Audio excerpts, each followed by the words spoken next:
Now, The Hunt Palmer Show. Waiting to rise again. You're listening to The Hunt Palmer Show. Brought to you by Corks, Cajun fried fish and shrimp on 104.5 ESPN Baton Rouge. This is the moment you've all been waiting for. Locking down the middle of the day. Live from the Mercedes-Benz of Baton Rouge studio. This is Hunt Palmer.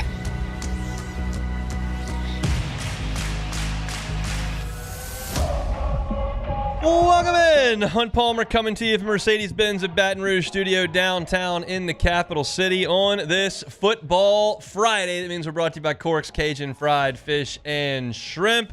Got Jacob Beck and Cassie Spazzali back there on the ones and twos and fired up that you're hanging out with us. Hope that work week is in the rearview mirror. If it's not, we'll get you to the finish line here on 104.5 ESPN Baton Rouge. Got our Friday staples coming at you, as is tradition. Preston Guy in 15 minutes. Preston's going to come to us from Disney World, I believe. I saw he's got a cocktail already. He's sending out tweets. We'll see how that goes. But we're going to call him in 15 minutes, and we'll see if he answers or not. But we'll talk some football with Preston Guy of TigerBait.com. We'll get you ready for the NFL slate on Sunday. That, of course, includes Saints and Chargers. My SEC picks against the number.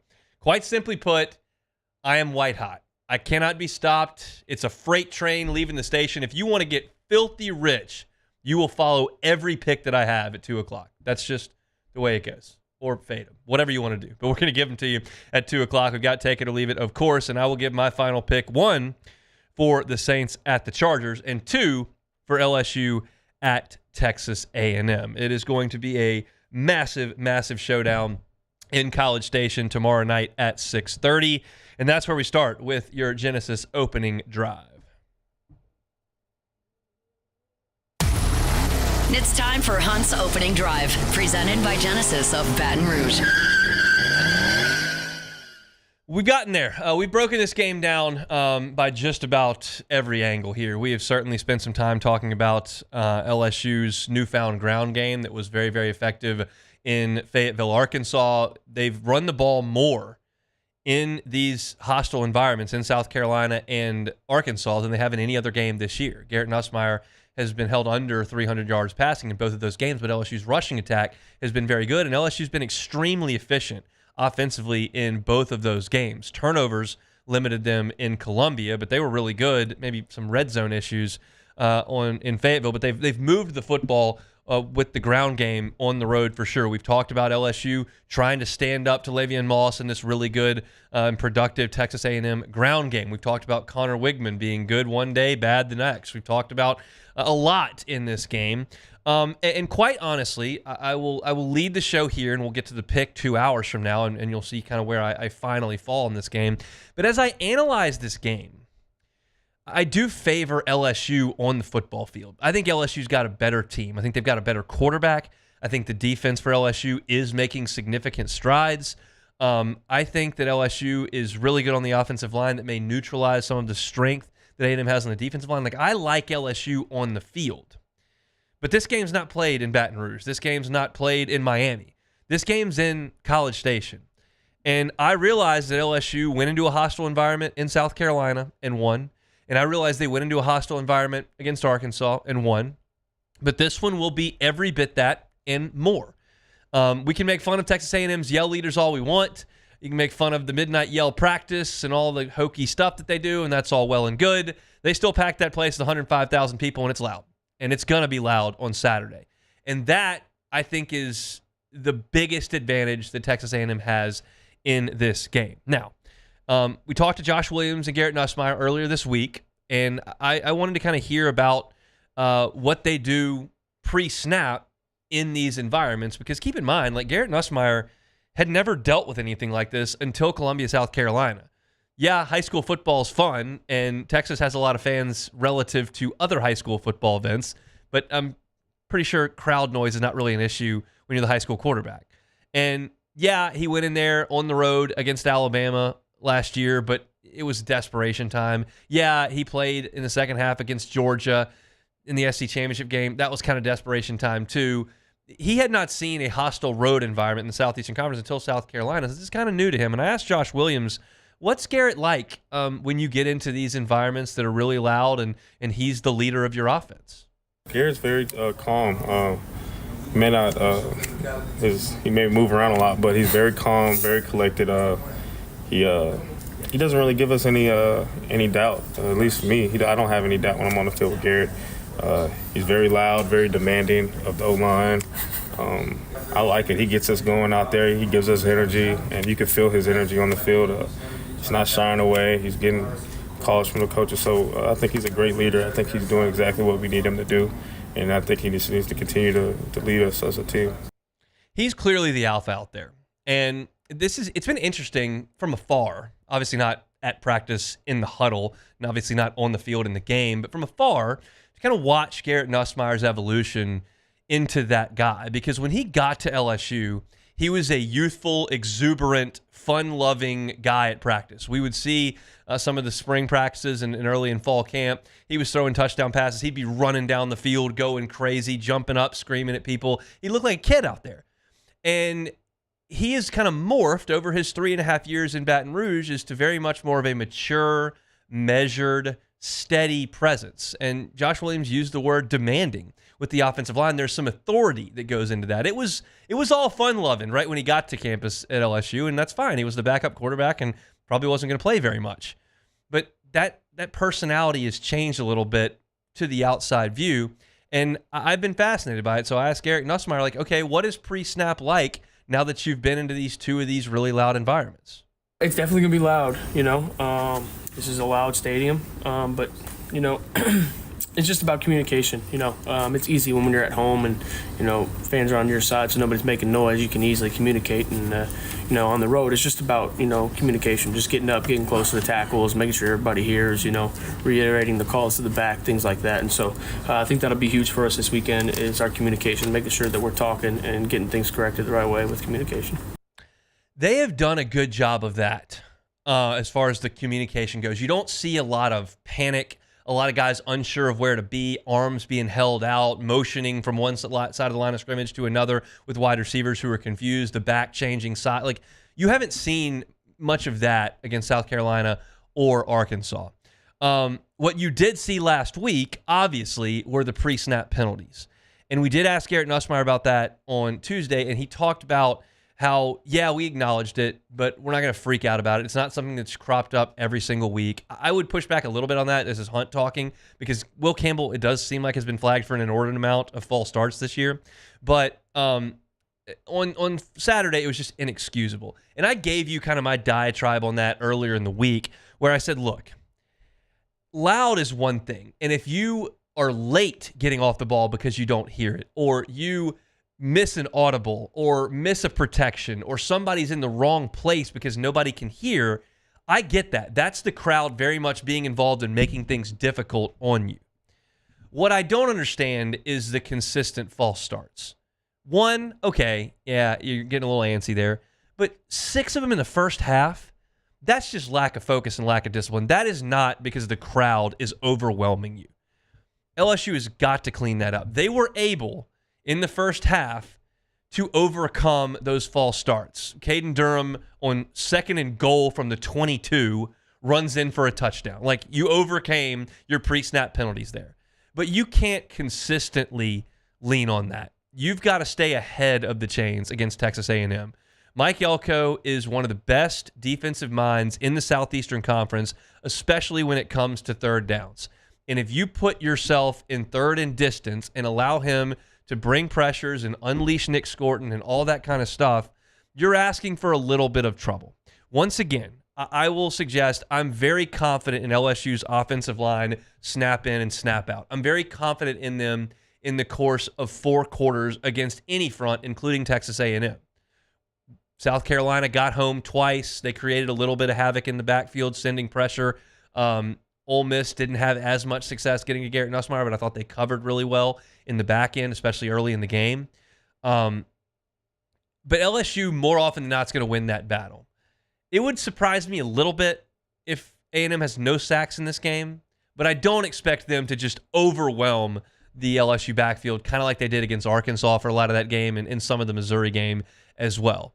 But you give them more opportunity to get back there and hurt you when you put yourself in less than advantageous situations, and you do that because you get into pre-snap penalties. Those have got to be cleaned up. At this point, it is absolutely reasonable to expect that Garrett Nussmeier is going to be able to pilot this offense in the noise in that environment. He's done it twice. He's a fourth-year college player. He might be the best quarterback in the Southeastern Conference. Like, he'll be okay. It's the rest of the guys that have to do their job. And if they do, and they don't get pre-snap penalties and put LSU behind the chains, and they do pick up some protections and give him a little bit of time, I think he'll go to work, and he'll do a really good job with that. But this is absolutely a factor. And once again, and we're going to get into a few more matchups in this game on today's show, and certainly get my pick at the end of the show.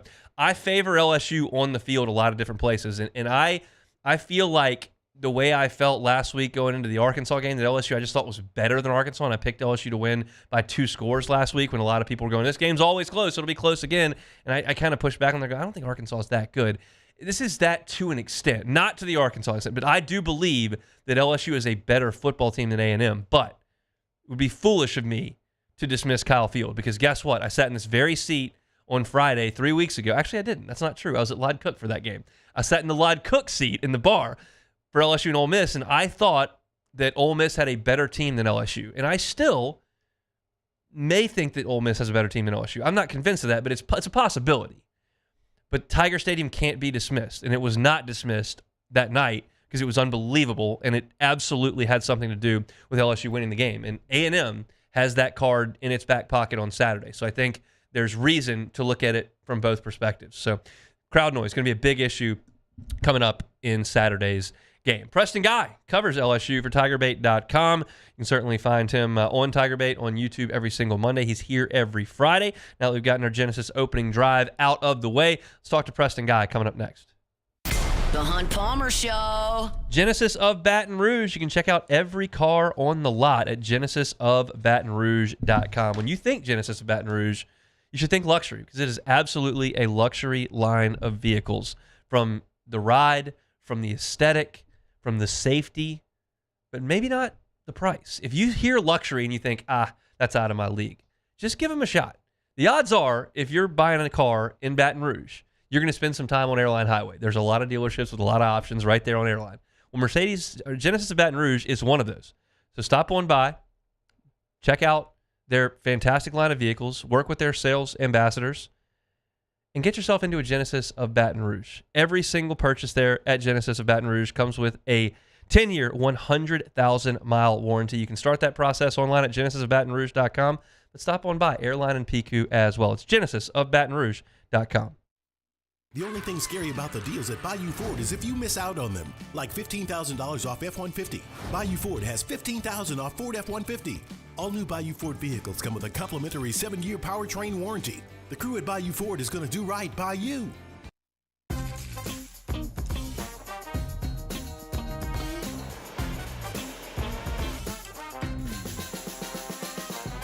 The best kept secret in town is out. Discover Tallulah at the Renaissance Hotel on Bluebonnet.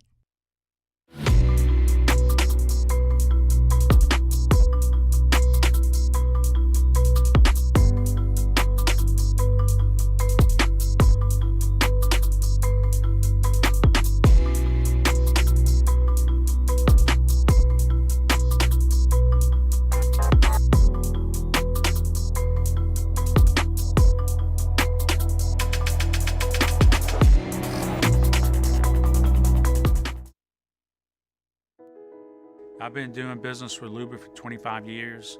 They're dependable, trustworthy. It's just the attention to detail with our clients. Our folks have years and years of experience. They're highly trained professionals, but many companies have that asset. What I'd like to think makes Luba a bit different is that we use those talents in a way that truly is dedicated to serving the needs of the folks who depend on us.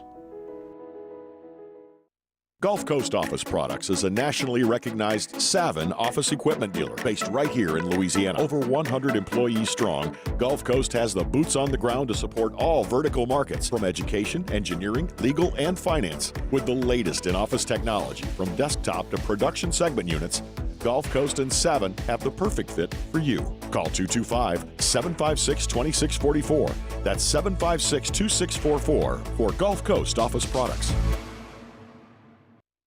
Electricity is all around us, and our families depend on it. Every day is sparked by the power of a cold drink or a warm meal. a movie night, and a comforting light at the end of a dark hallway. From sunrise to sunset, playtime to bedtime, our team is ready to take care of your electrical needs. Even in the case of an after-hours emergency, the light in your life shines brighter with Mr. Electric. Hey, it's Matt Moscona. For years, you've heard me tell you about Insurance Network of Louisiana, helping you find better coverage for less money. But it's not just for your home and auto. They also offer commercial property. So, retail stores, professional offices like doctors, dentists, attorneys, clothing boutiques. Insurance Network of Louisiana can find you better coverage for less money. They service the entire state of Louisiana, and they're local. You're listening to The Hunt Palmer Show, brought to you by Corks, Cajun fried fish and shrimp.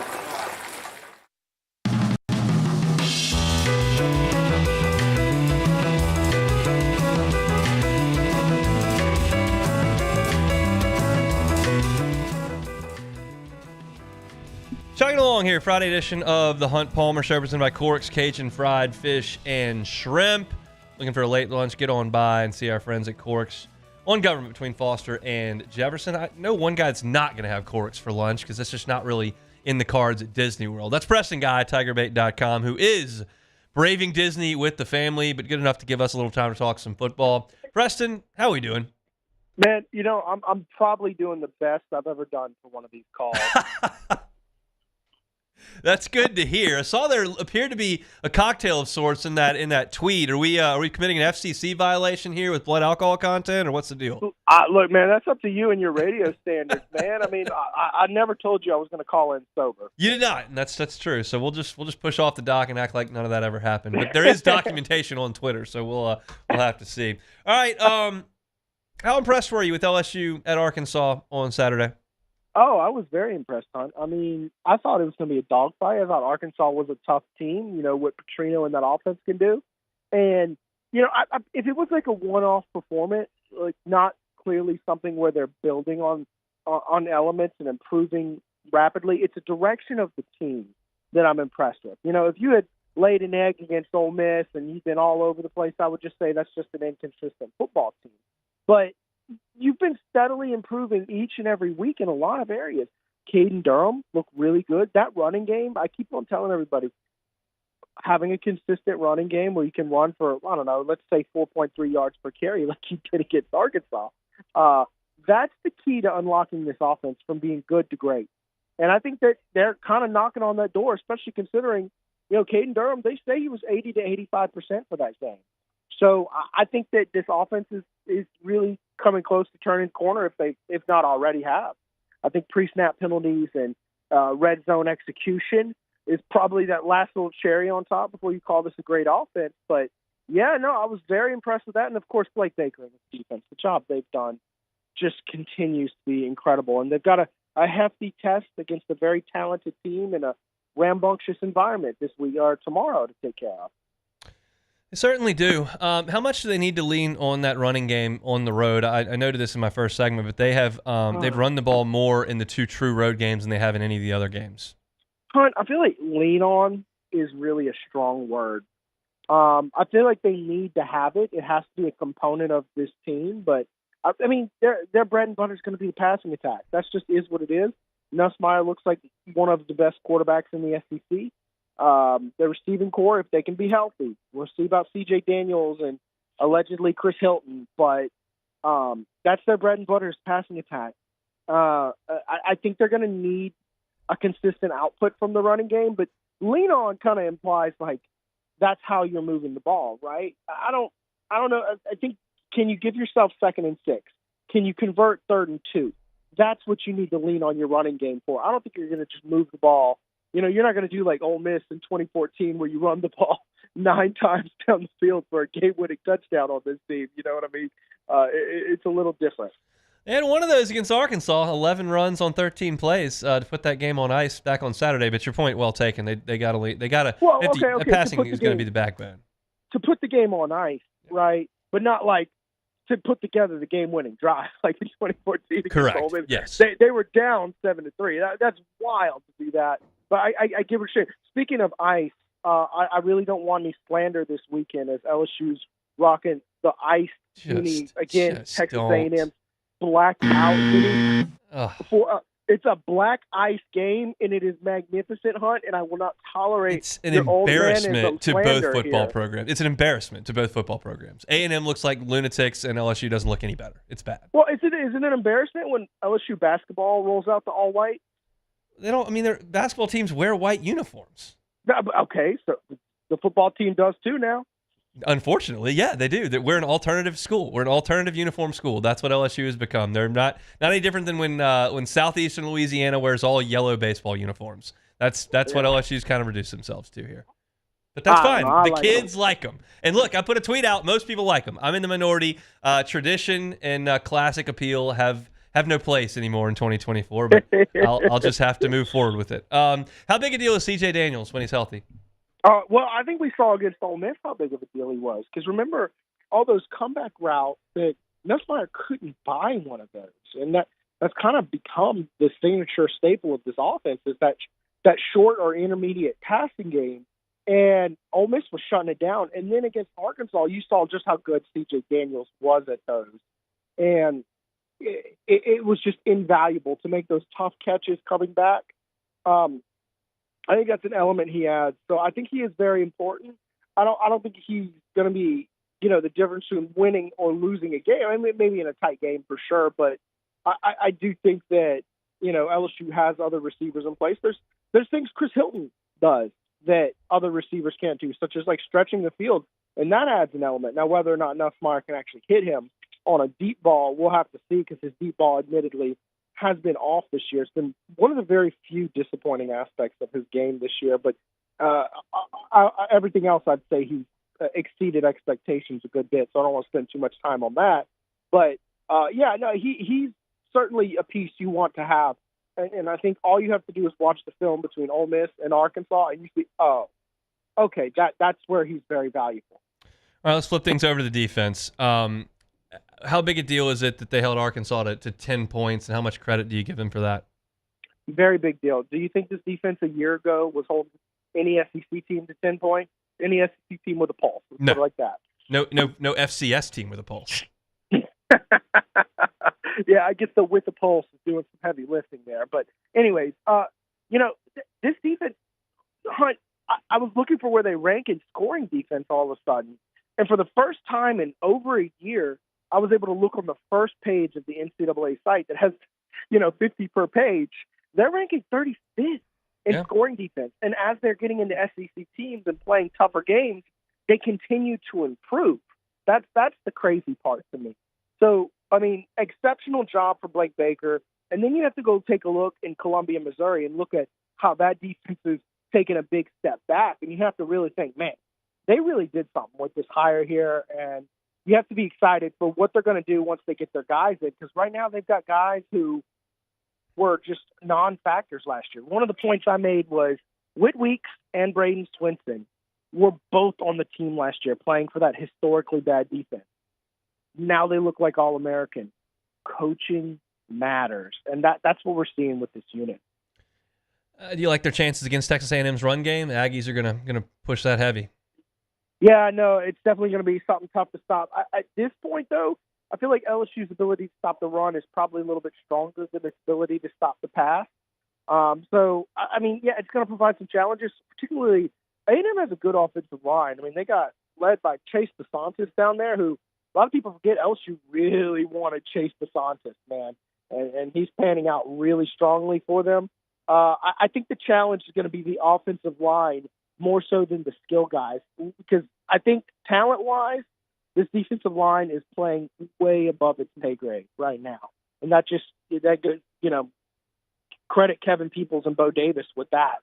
But we'll see how they can handle a truly smaller group of Texas A&M this weekend. That is what concerns me more so than the running backs themselves.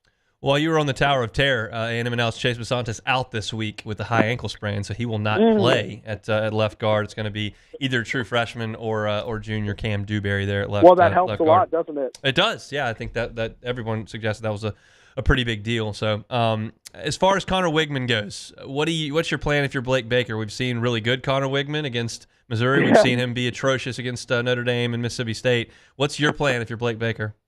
It seems like you get two different players with Connor Wigman. You get good Connor, bad Connor, right? And number one, you hope bad Connor shows up, right?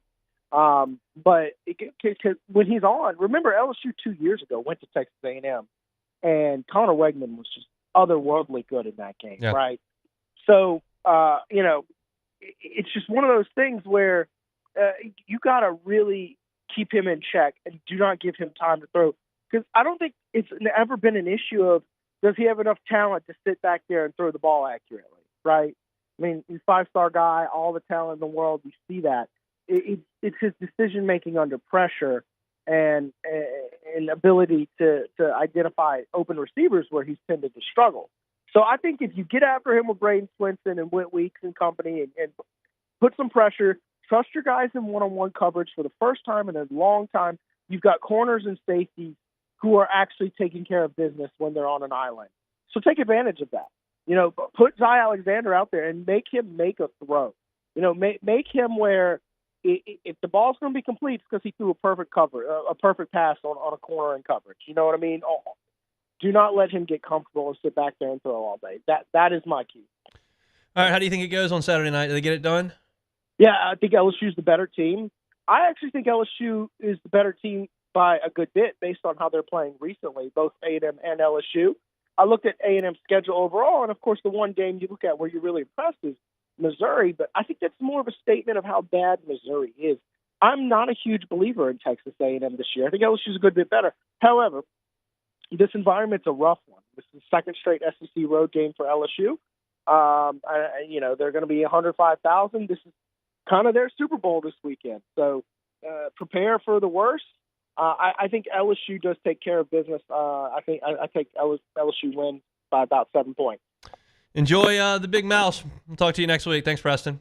All right, thanks for having me. Preston Guy, TigerBait.com, every Monday on YouTube, over at TigerBait's YouTube channel. He's with us each and every Friday with the family over in Disney. Hope his credit card doesn't catch on fire. I've heard it can take a beating over there in Orlando. We still got plenty to do here on this Football Friday edition of the Hunt Palmer Show. Reminder, we are live and local all day, every Friday, starting at 7 a.m. with Off the Bench. The boys for Live at Lunch go an hour early, 10 to 1 o'clock from Rufino's. I'm right here, 1 to 3. Matt Moscona, usually from 3 to 6, and after further review, will be Matt Musso. Today is Matt's Swiftie wife, Erica, drug him to New Orleans to go check that out.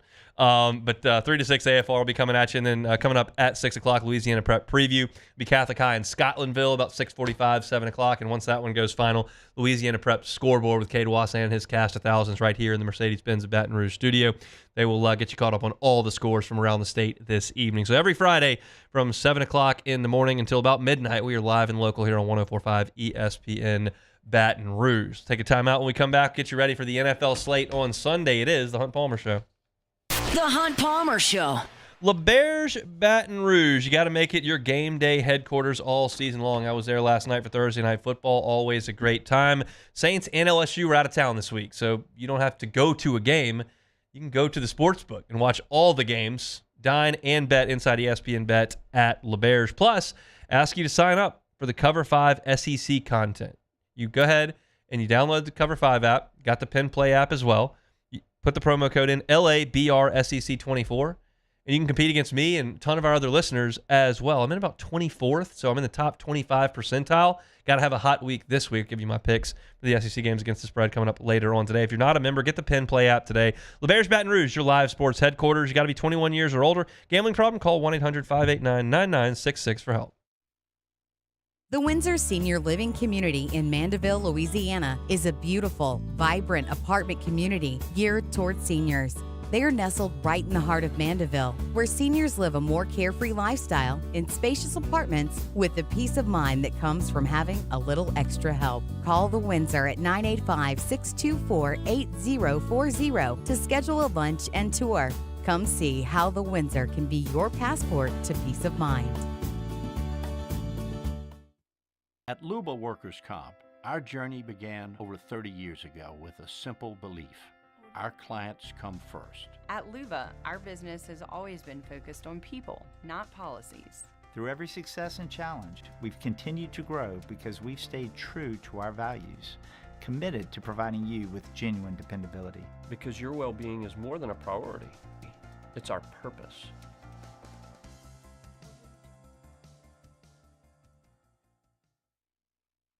Jerry and Benny Payne began Central Plumbing Company out of their driveway in Tanglewood subdivision. 50 years later and 4 generations down the road, we continue to serve Baton Rouge and the surrounding areas for all of their plumbing needs. Residential, commercial, industrial, or hospitality, Central Plumbing is here 24/7, 365. We want to thank our customers, family, and friends for 50 years of success. And looking forward to 50 more. Dylan Cruz here to tell you about Six Rings Baseball and Softball Camp. If you live on the North Shore and play ball, go to Six Rings Camps with former LSU assistant coach Dan Canaveri. His knowledge is second to none, and your child will improve and have fun doing it. Camps were held at Coquille Park and Six Rings Academy in Covington with 4 sessions over the summer. Full day and morning only sessions are available from ages 7 to 13. Go to sixringsbaseball.com or call 985-206-9096. Learn the game to love the game. BRAC teamed up to reimagine your parks, and you imagined big.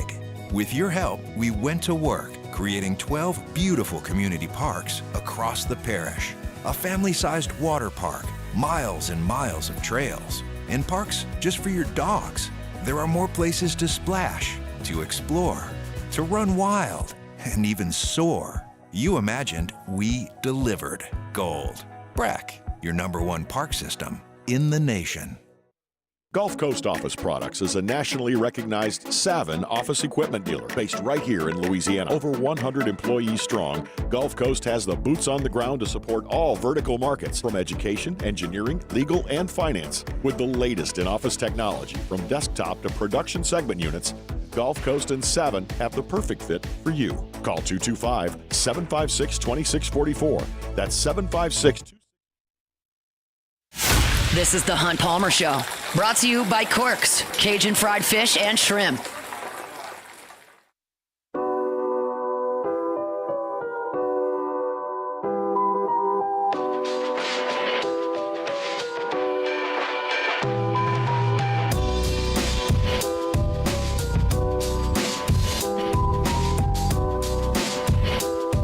Friday shows brought to you by Corks, Cajun fried fish and shrimp.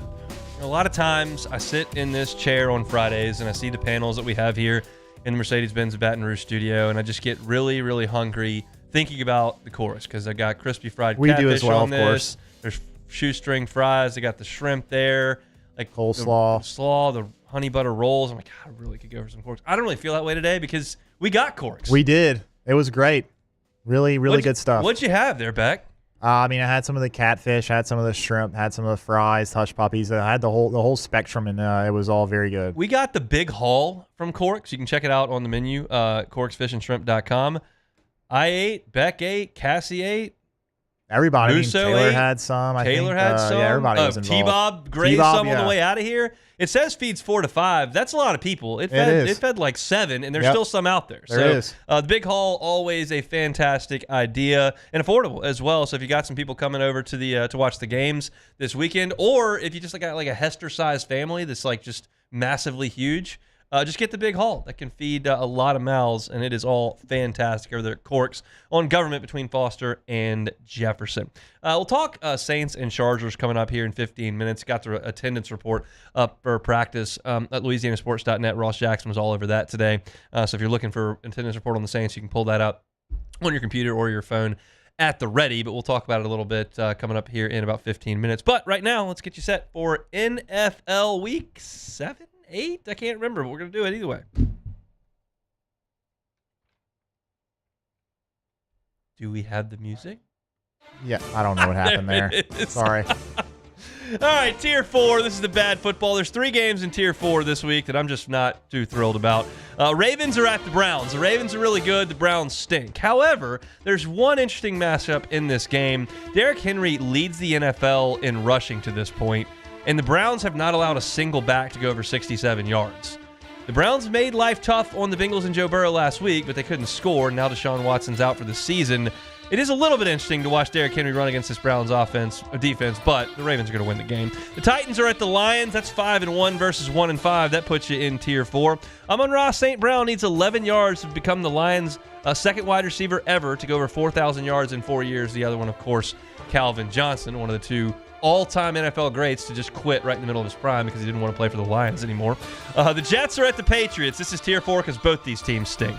Aaron Rodgers has thrown 6 interceptions in the last 3 games. That is the most in his career over any 3-game span. The Patriots don't win or cover. They're 0-5 against the spread in the last 5 games. That game is ugly. Tier 3, a little bit better here. The Cardinals are at the Dolphins. Will Tua return? That's the question. The Cardinals' defense is bad. They're 29th in the league in EPA per play. Could the Dolphin offense get going? They've been as bad as anybody in the league with Tua out. That's really the question there. The Packers are at the Jaguars. Jordan Love trying to become the 3rd Packers quarterback to have multiple touchdown passes in 10 straight games. He would, of course, join Aaron Rodgers and Brett Favre there. If he does things the right way in Green Bay, he's going to join those guys on a lot of lists. He could coming up on Sunday. The Panthers are at the Broncos. Bryce Young versus Bo Nix. A little Iron Bowl there with NFL ties. Bryce Young's record as a starter is not very good. He is 2-16. A Panthers loss here would mean back-to-back 1-6 starts for what is now the worst franchise in the NFL. The Chiefs are at the Raiders. I don't like this game a ton either. The Chiefs are changing their MO a little bit. They're running for 129 yards per game. That's the highest total in the Andy Reid era. They've added DeAndre Hopkins. He's going to make his debut on Sunday. In what capacity, we'll see. He should help the passing game, but they've kind of become a run-the-ball defense kind of franchise, which is impressive considering their MO the last 5 years with Mahomes. Tier 2, this is where it starts to get real good. The Colts are at the Texans in an AFC South game. The Texans have only swept the Colts once in franchise history. The Colts are 4-0 against the spread as underdogs this year, and they are an underdog on the road in Houston. That should be a good one in the AFC South. The Bills are at the Seahawks. The Bills are only scoring 21 points per game on the road compared to 38 per game at home. Now, Amari Cooper only played 35% of the snaps for Buffalo last week. He should be integrated a little bit more, and that may help them on the road against Seattle. Cowboys are at the 49ers. That's Sunday Night Football. The last time Dallas was out, they lost by 38 points to Detroit. Now, the 49ers are very hurt. I had Deebo Samuel out there last week in fantasy. He had pneumonia, didn't play. He's barely practiced. They got issues with health. Game's in San Francisco. We'll see how it goes. The Bears are at the Commanders. This was going to be the top 2 picks in the draft going at it, but we'll see if Jaden can play. Chicago has allowed 21 or less points in 12 straight games. That is impressive work by the Monsters of the Midway. Marcus Mariota will go if Jaden Daniels can't play. But the Bears' offense is quietly getting a little bit better. 31 points per game over the last 4 weeks with Caleb Williams calling the shots. That is Tier 2. And in Tier 1, the best 2 games of the weekend in my estimation. Philadelphia Eagles at the Bengals. Maybe a little Bengals bias here, but I think this is a quality game. Cincinnati's won back-to-back weeks, scoring 17 and 21. They have got to do a better job moving the football on offense. And then an NFC South game in Tier 1. The Falcons are at Tampa. No Mike Evans, no Godwin. Both those guys are out on the edges for the Bucs. The Falcons are 3-0 in the division. They could go to 4-0 in the division. They've only done that 3 times in their history. They're looking to sweep Tampa and secure that tiebreaker as well. However, last week, Atlanta did lose 34-14 at Seattle. So the NFC South lead on the line there in Tampa. I think that is in Tier 1. That is a look at your NFL slate coming up on Sunday. Beck, what you got your eye on there for the National Football League? Man, I really, Do you care about the other 2 NFC South teams playing? I don't know. Maybe I probably should because I feel like that's more of a college thing. Yeah, it is. But it doesn't really matter who wins because you lost to the Bucs. You haven't played the Falcons yet. So, but I feel like even if LSU's out of it, LSU fans want to watch the Iron Bowl. Yeah, I don't know if NFL fans feel quite the same. The Saints fans have got to lock in on Panthers. If you're not immediately affected. I think majority of Saints fans at this point now probably just want to see the Falcons lose because the Falcons you just hate the Falcons a lot, and who cares what happens as long as they lose, we're happy. But in terms of any games I'm watching, man, I think the Bills and Seahawks will be a really good one. Yes. Geno Smith he's had a better year than he's thrown a good amount of picks this year, but Seahawks have been better overall as a team. Kenneth Walker has been really good, and so that's a big game right there. But other than that, am I allowed to proclaim the Bengals back if they beat Philly in Cincinnati on Sunday? No. Why? I want to. I mean, yeah, I would want to as well, but it still doesn't mean they're back. I mean, it's a home game. They're 2.5-point favorites. When do I get to proclaim them back? This would be their third win in a row in the NFL. That's good. Let's see what they do. Let's see if this is a good spot for them though, because if they can get this one, they got the Raiders next week. Should be a win. That's in Vegas. No, it's at home. Oh, nice. So they got 2 in a row at home, and then they got to go to the Ravens on the road, and that's when you're really gonna put the rubber to the road there. If they need to win. They need to win this week. They do. The next 2 at home. They got to win the next next 2 at home. Yeah. So that's a tough stretch. Those Baltimore games are rough watches. I mean, as far as nerves go, they're just really high level games. It's probably going to be like Cincinnati 30 degrees should already. have won that game. If I'm still upset with Zach Taylor. Yeah. All right, that's your look. Maybe at the Dennis National Allen will Football be the defensive coordinator next year for the them. Bengals. Yeah. Everybody loves Lou Anarumo. I think he's the greatest. He's been better the last 2 weeks. But they also have played the Giants and the Browns, so let's temper that. Yeah, probably fair. All right, we'll talk Saints Chargers coming back next. The Hunt Palmer Show. Boudreaux's Electrical Services. Neil and Melissa have been running Boudreaux's Electrical for 40 years. Look, you need a generator. That's just the way it goes. We lose power in this part of the world a lot. We've got those powerful summer storms. We've got hurricanes. We even had an ice storm this year. And it's unpredictable as to when your power is going to be on, when it's going to be turned off. Well, you can prevent that and the uneasy feeling you've got when the hurricane's barreling towards South Louisiana. You can have the peace of mind if you just get a Generac home standby generator put in at your home. And every single Boudreaux's Electrical Generac generator comes with a 7 to 10 year warranty. Every single Generac generator from Boudreaux's Electrical is installed by a full-time Boudreaux's Electrical employee, and they're all monitored 24/7 so that they know at Boudreaux's Electrical if your generator is having mechanical issues. They can come out, they can fix it so that when you need it to spring into action, it's ready to roll. I give you the phone numbers every day. I'm going to give you the website at the end of it as well. Give them a call. Same number they had for 40 years down in the 985. It's 397-1562. 397-1562. But if you'd rather call a 225 number, they got you covered here in Gonzales, 225-393-89. If you're thinking, maybe I'm outside the area, if you're in South Louisiana, they can get to you at Boudreaux's Electrical Services. So give them a call or check them out online, boudreauxelectrical.com. That is boudreauxelectrical.com. Bayou Chrysler Dodge Jeep Ram can get you in a new 2024 Ram 1500 truck for only $32,898. $32,898 for a new Ram 1500 truck. All new Bayou Automotive vehicles come with a complimentary 7-year powertrain warranty. The crew at Bayou Automotive is going to do right by you. Gulf Coast Office Products is a nationally recognized Savin office equipment dealer based right here in Louisiana. Over 100 employees strong, Gulf Coast has the boots on the ground to support all vertical markets, from education, engineering, legal, and finance. With the latest in office technology, from desktop to production segment units, Gulf Coast and Savin have the perfect fit for you. Call 225-756-2644. That's 756-2644 for Gulf Coast Office Products. Gulf Coast Bank and Trust is giving our customers the power to bank anywhere, anytime during this challenging event. And we're right there with you. Our mobile banking app is a smart way to manage your money and time. Gulf Coast Bank and Trust, the bank that cares about you.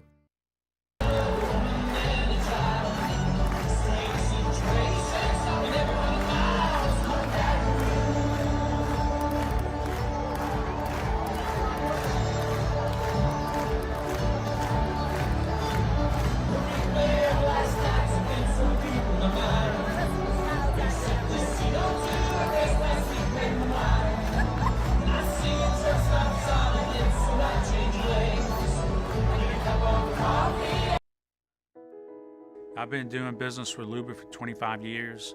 They're dependable, trustworthy. It's just the attention to detail with our clients.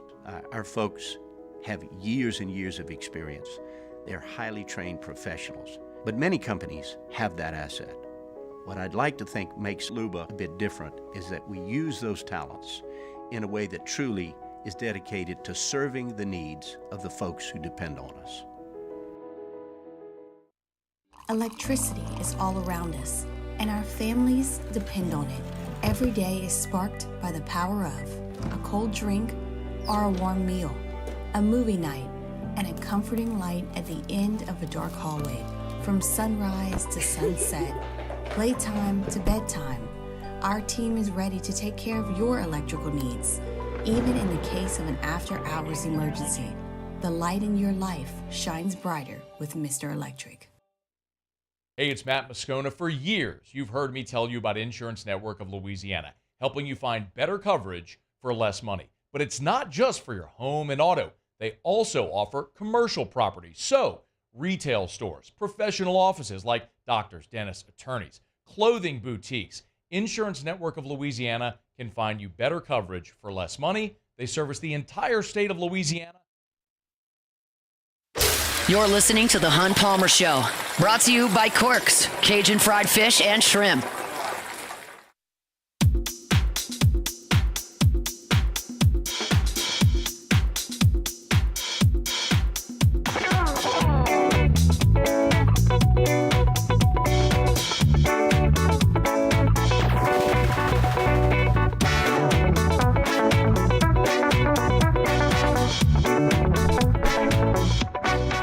Red Keg events in Mestizo Restaurant are celebrating their 25th anniversaries with the Metalachi Monster Mashup and Halloween Costume Contest. It's happening today at Manship Theater. Metalachi is the world's first and only heavy metal mariachi fusion band. Sounds interesting to me. And you can win free tickets and a Mestizo's gift card by showing us your best Halloween costume at 1045ESPN.com. It's the Metalachi Monster Mashup, October 25th at the Manship. Get all the details at 1045ESPN.com. Man, I'm just looking over my SEC against the spread picks for the next segment. Oh, yeah? Woo! Could be another amazing week. Staying hot? Just staying hot. 5 picks. They just look amazing. Last time said that, I went 1-5. Yeah, the tough thing about 5 is, man, it's like you can go, if you go 3-2 or 4-1, it's not bad, but then you can also just go 1-4, and you don't have a lot of games to screw up. Yeah. Well, look, I feel like I'm seeing the board. I mean, what is my record the last 3 weeks? You've been seeing the board. You have been seeing the board the last 2 weeks. The week 6 does not count because that was the Costanza picks. You said it did count because okay. I made the picks. Well, it does, but not in terms of how Okay. hot you are. Well, either way, we're talking 14-4-1 over the last 3 weeks. That Auburn game, or not for that Auburn game, you'd have been 15-3 easily. Yeah, should have covered there. I should have. I've been riding Auburn, and I feel like they've been bucking me a little bit, but we'll see. You've been riding State though, and they've been. They've been good. We'll see what we do. We'll see what we do coming up in the next segment. We do need to talk Saints and Chargers. The Saints are very much getting healthier. You're going to get Cesar Ruiz and Lucas Patrick back this week. You're going to get Taysom Hill back this week. You're going to get Chris Olave back this week. You're going to get Pete Werner back this week. So a lot of very good news for the Saints on that front. I'm not sure just how much Marquez Valdez-Scantling can help you this quickly, but he's certainly been added to the roster here. So you have a fighting chance offensively, but I don't believe the offense is the story here. You've still got a backup quarterback out there.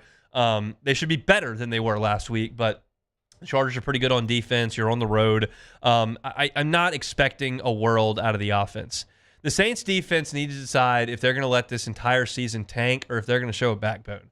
And to this point, over the last 3 weeks, they have not shown a backbone. They have not. And this is going to be a challenge to the front seven from the start to the finish, because Jim Harbaugh and the Los Angeles Chargers run the ball more than any team in the NFL. They want to pound away. And the Saints right now are as bad a run defense as there is in the National Football League. That comes from me watching the Saints. That also comes from me looking at these advanced analytics that ESPN's posted. The Saints are allowing 4.9 expected yards per carry. That's according to Next Gen Stats. That's second worst in the NFL behind only Washington. You don't have to know how to calculate expected yards per carry, because I certainly don't, but averaging 5 yards per carry is atrocious in the National Football League if you're a defense. Awful. And that's what's happening to this Saints team. It is no secret. You don't have to guess. We're not hypothesizing. We're not making inferences based on context clues. Like, it's just a fact. The Chargers are going to turn around and hand the ball off to J.K. Dobbins a ton. And if Brian Brzee and Cam Jordan and Carl Granderson and Chase Young and Demario Davis and Pete Werner don't want to get in there and stand their ground for 4 quarters, they're going to get embarrassed again. That's just the way it is. And they have been embarrassed the last 2 weeks. Run defense. That's the deal here. You've taken what was the backbone of your franchise on the defensive side, run stopping, and it has cratered. Is that because they're disheartened by the offense's inability to move the ball? Is that because there have been a couple of bumps and bruises? Is that because they're getting old? I don't know. You can't fix the old part. You can fix the effort part. And there have been so many glaring missed tackles over what's basically amounted to the last month that you're going to hear people questioning effort. I'm usually last to do that, and I'm not ready to do it yet. I heard Matt do it earlier this week. I heard Charles Hannegriff do it this week, and it's certainly not out of bounds. I'm not quite there. That's the last thing I go to. But you've got to do a better job of stopping the run in this game. If you do not, Los Angeles will not stop. That is Jim Harbaugh's DNA.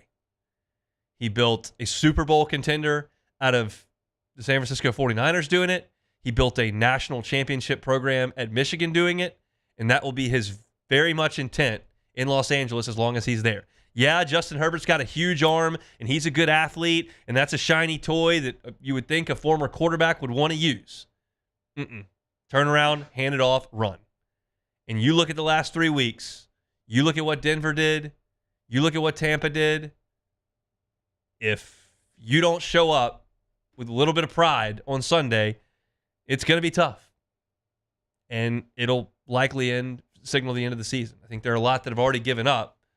Mathematically, you can still find it if you can get healthy and win a lot of games, but I'm not going to sit here and bang that drum. We can talk about the offense. I think it should look better. Looking at a Chargers defense that is good, but I think you've got more options to try to hurt them than you did last week. When you go out there and you don't have your entire interior offensive line, you don't have your top 2 wide receivers, you don't have your gadget playmaker, and you've got a backup quarterback who's a rookie making his first start, you just don't have the ingredients to have success. There's not a play caller, not a coach, not an environment that's going to go very well in the NFL. Some of that is alleviated here because you've got 2 of your interior offensive linemen back, you've got your top receiver back, you've got your gadget guy back that should help in the running game and a little bit of the passing game and just a little bit of, Taysom Hill can help you in a lot of different ways. And they need to get Juwan Johnson involved as a pass catcher. That's something that hasn't happened enough this year. I think it'll look better offensively on Sunday. How good, that's tough to know. And so if the Saints want to go there and win, you can't ask that offense to go score 30 points on the road. Not with a rookie quarterback. He looks talented out there. He looks like he has some tools, but he's not ready to consistently lead drives, to not turn the ball over at all. I know that's what they're going to tell him, but he's just not ready to do that. The defense is going to have to keep the Saints in this game, and we said that the last couple of weeks, and they just flat failed. That's where you are right now. And if you lose this game by 20 or more points, then that'll be the first time you've lost 3 straight by 20 since 2001. And when you go back pre-Katrina with this franchise, I think most of you know what we're talking about here. We're talking about complete and total ineptitude for decades. And you would be bordering on that if you go out there and get smoked by the Chargers. Again, weeks 15 through 17 in 2001, the only time this franchise has ever lost 3 straight games by 20 points. That's what's on the line on Sunday. I'll give you my pick coming up at the end of the show. You can always find our Saints coverage over at Hunt on Saints on YouTube. Subscribe up to the channel if you want your Saints news daily there on our YouTube feed. Beck, you've heard kind of me break this down. I'm just curious if the Saints defense has a backbone. Are you prepared to watch that on Sunday? I guess I am. I do. Obviously, the biggest thing in this game is J.K. Dobbins. Are you going to be able to not stop him, but can you slow him down? I mean, he's averaged 5 yards a carry this season. He's been really good. And last week they played the Cardinals. They had to throw the ball a lot because it was pretty close, and the Cardinals were up a little bit in that game. So if somehow the Saints can maybe get an early lead and make the Chargers have to throw the ball a bit more, that the back end for the Saints hasn't been great the last few weeks. None of the defense has, but you would think that the back end's a little bit better. Obviously, they lost Paulson and Debo, but they're getting healthy. I mean, the practice report just came out. The only people that are out are Saldiveri and Cedric Wilson. Carr is doubtful, so he's probably not going to play. He's not going to play. But you've got a lot of people back, and now the excuses are kind of gone there. I mean, obviously, not having Derek Carr's big, but still, man, the Chargers have not looked great this whole year. Their offense has not been good in any games, really. They haven't really scored a lot of points. They just run the ball. They just run the ball. So that's going to be it, man. You got to bow your neck, and Demario Davis, P. Warner, those guys have got to play really well and hold them to something under 150 yards at least rushing, if not less. You catch a small break. It's a long week for you. It's a short week for them. We'll see if the New Orleans Saints can make it happen coming up on Sunday. We'll step aside for SportsCenter. When we come back, my SEC picks against the number. Thanks for hanging out with us. It's a Football Friday edition of the Hunt Palmer Show, presented by Corks, Cajun Fried Fish, and Shrimp. The Hunt Palmer Show. Audio Video Security Solutions, avssla.com is the website. Nothing more important than the security and safety of your home and your family. And for us in the Palmer House, we've trusted Audio Video Security Solutions to do that. My wife and I called Mitchell Fisher, said, hey, we want to put in cameras in the new house. He was over the next afternoon. We talked about what we were looking for. He saw where the location would be best to put the cameras and to put the sensors on the windows and the doors for the burglar alarm. And the next day they were there to install it. And all of a sudden now we've got the ability to set our burglar alarm and disarm it remotely. We've got the ability to check the cameras 24 hours a day, 7 days a week. We can pause. We can zoom in. It's a crystal clear picture. And we don't pay any cloud storage fees for any of that. The customer service has been fantastic. Highly suggest you give Mitchell Fisher a call. Here's his cell phone, 225. It's 439-7920. 439-7920. He's the boss there. It's Audio Video Security Solutions, avssla.com. The only thing scary about the deals at Bayou Ford is if you miss out on them, like $15,000 off F-150. Bayou Ford has $15,000 off Ford F-150. All new Bayou Ford vehicles come with a complimentary 7-year powertrain warranty. The crew at Bayou Ford is going to do right by you. Join us at Pro Dreams in Mandeville for our special event, A Day of Champions. Meet LSU National Championship winning head coaches Jay Johnson, Skip Bertman, and Paul Maneri. Don't miss your chance to purchase authentic sports memorabilia, autographed by the champions themselves. It's the perfect opportunity to celebrate LSU baseball and take home a piece of history. Visit pro-dreams.com to get your tickets. See you there. At Luba Workers' Comp, our journey began over 30 years ago with a simple belief.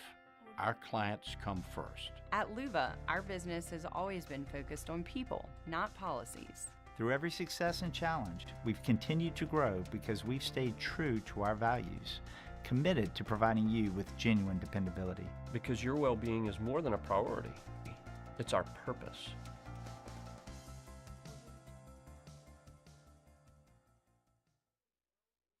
Jerry and Benny Payne began Central Plumbing Company out of their driveway in Tanglewood subdivision. 50 years later and 4 generations down the road, we continue to serve Baton Rouge and the surrounding areas for all of their plumbing needs. Residential, commercial, industrial, or hospitality, Central Plumbing is here 24/7, 365. We want to thank our customers, family, and friends for 50 years of success. And looking forward to 50 more. Dylan Cruz here to tell you about Six Rings Baseball and Softball Camp. If you live on the North Shore and play ball, go to Six Rings Camps with former LSU assistant coach Dan Canaveri. His knowledge is second to none, and your child will improve and have fun doing it. Camps were held at Coquille Park and Six Rings Academy in Covington with 4 sessions over the summer. Full day and morning only sessions are available from ages 7 to 13. Go to sixringsbaseball.com or call 985-206-9096. Learn the game to love the game. Breck teamed up to reimagine your parks, and you imagined big. With your help, we went to work, creating 12 beautiful community parks across the parish. A family-sized water park, miles and miles of trails, and parks just for your dogs. There are more places to splash, to explore, to run wild, and even soar. You imagined, we delivered. Gold. Breck, your #1 park system in the nation.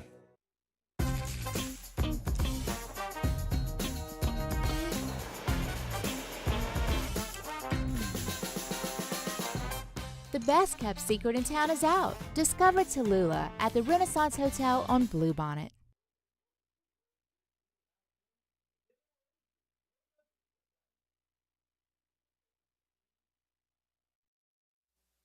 This is SportsCenter.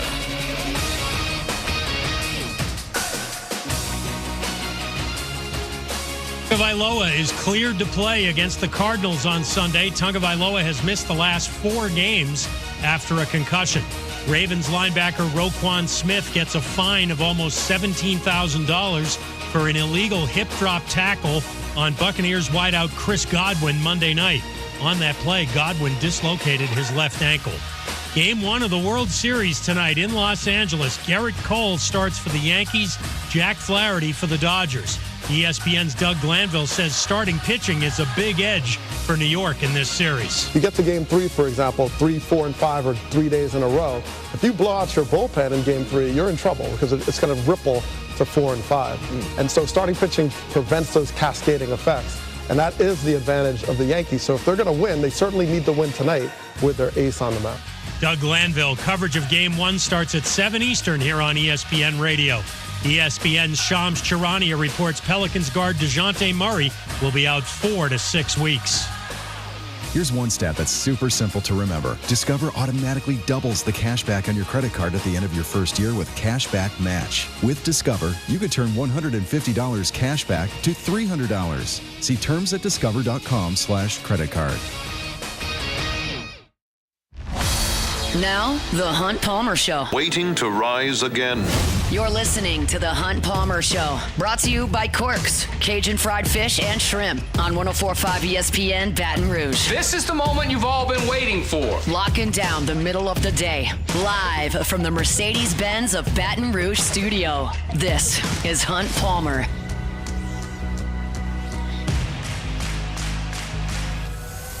Hour 2, Football Friday edition of the Hunt Palmer Show, presented by Corks, Cajun fried fish and shrimp. Fired up, you're hanging out with us. Hopefully that work week is in the rearview mirror. If you hadn't quite gotten to the finish line yet, we will get you there here on 104.5 ESPN Baton Rouge.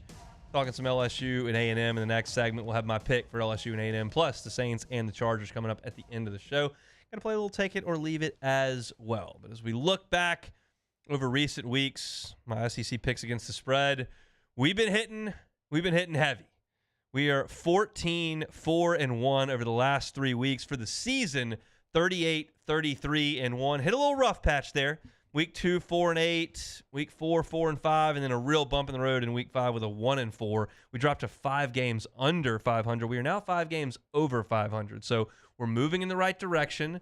We're feeling like we're figuring the league out, Beck, and you got to be completely confident in the picks that I'm about to get. Yeah, I mean the Costanza picks really were a turn for you. As soon as after that, man, it's just been all uphill for you so far. It's always interesting because as I've said a few times, I make these picks and I've got this sheet of paper that I've got in my hand right now, and they're all written here. And then when I finish the show, I go up to my office and I just drop them on my desk. And I'm usually not at my desk much longer on Friday, depending on what's going on with the website. And then I head home, and I don't check how I've done on these picks. I'm always checking. Get to my desk on Monday. I keep them all written down in our document that we have, and I'm checking them usually whenever the games are happening and stay updated on it. So. All right. Well, we've got 1, 2, 3, 4, 5 games outside of LSU this weekend. Let's get to it. All right, we started at 11 o'clock in the morning in Oxford, Mississippi. I'm sure the square will be lively this weekend. Probably the library on fire. Maybe folks getting some breakfast at Ajax, heading out to the Grove before they go watch Oklahoma and the Rebels. Ole Miss is a 20-point favorite in this game. Oklahoma has scored 4 touchdowns on offense in 4 SEC games. That is 1 per game. That is not great. Seth Luttrell was fired, their offensive coordinator, back on Sunday. They're going to go ahead with Jackson Arnold in this game. It's been a tough go to open SEC play for Oklahoma. Now, the defense has had to deal with their offense turning the ball over. But still, you've given up 69 points in the last 2 weeks. It's not all the offense's fault. The Oklahoma defense hasn't been good either. Now, here's my thought on this game. We know Ole Miss, we don't know this. I believe Ole Miss is pretty damn good. I said in the first segment of the show today that I wasn't sure LSU was better than Ole Miss. I'm not sure. I'm not ruling it out. I certainly watched the game. But the Ole Miss team that I watched in Tiger Stadium looked pretty good to me. I know they lost to Kentucky, and that's just a terrible loss. But I think they're pretty good. And I do believe they think they're in the mix here. And I think Lane Kiffin believes he's in a beauty contest. I don't think he's taking the foot off the gas here. And Ole Miss's defensive front is good. Oklahoma's not going to score very many points in this game. This feels like it's going to be 35-13 to me. 20 points, I'm very happy to lay. I will take Ole Miss and lay the 20 points in Oxford.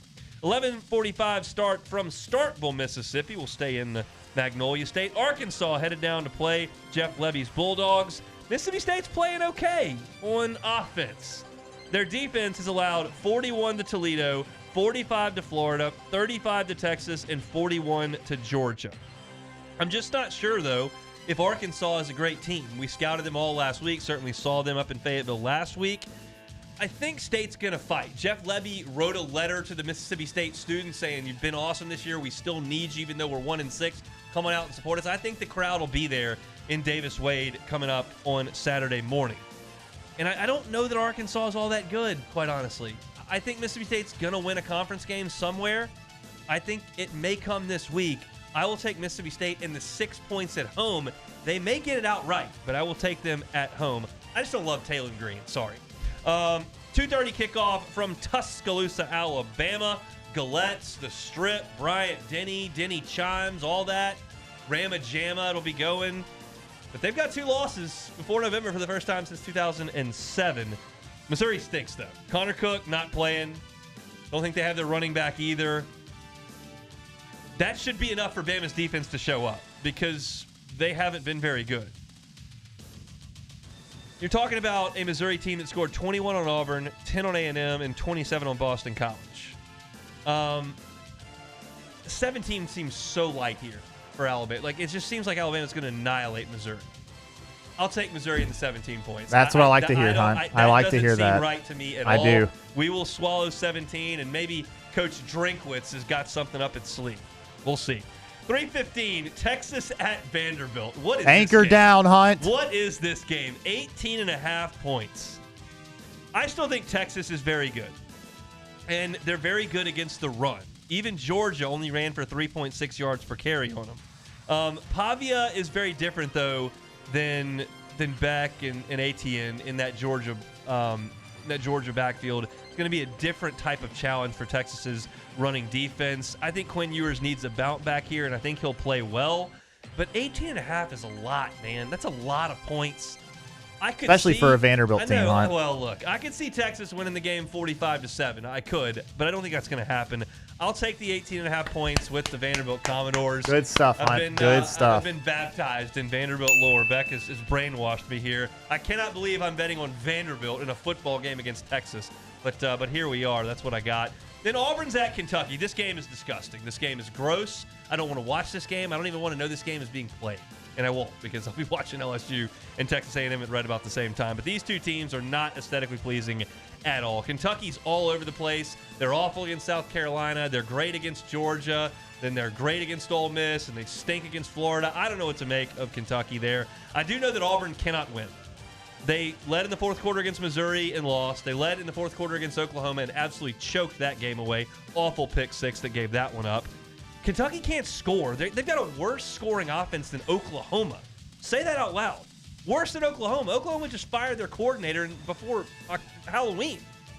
So what am I supposed to do here? I'm taking Auburn in the 2.5 points. I don't know why. I don't feel good about it. I don't want to watch this game. I think these two teams are bad. I think the coaches aren't that bad, but I don't think they have very good players. If you told me that Kentucky dominated the line of scrimmage and annihilated Auburn up front and won the game in Kroger Field, the big grocery store, I wouldn't be shocked, but I feel like Auburn has moved the ball and just choked. Maybe one day they won't choke. I'm guessing that day is on Saturday. So those are my picks. Got Ole Miss minus 20, Mississippi State plus 6, Missouri plus 17, Vanderbilt plus 18.5, and Auburn plus 2.5. That is a lot of points I'm taking. We're getting a lot of points, Hunt. That's a good thing. I like that. I don't think it's good. It is. I'm more comfortable laying the points. We're going 5-0, Hunt. That's all there is to it, okay? I really like the Missouri pick.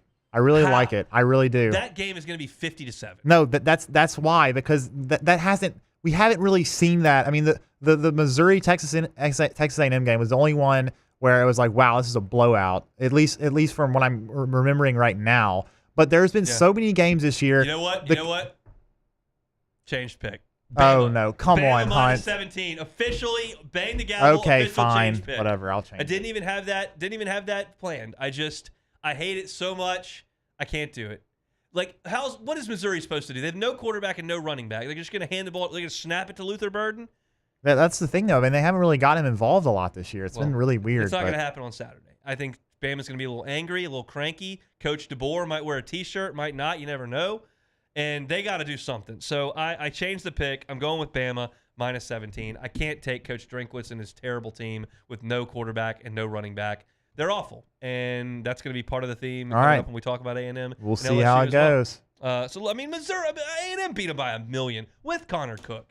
Great pick by me, Bama minus 17. Amazing pick. That could be a clean sweep there.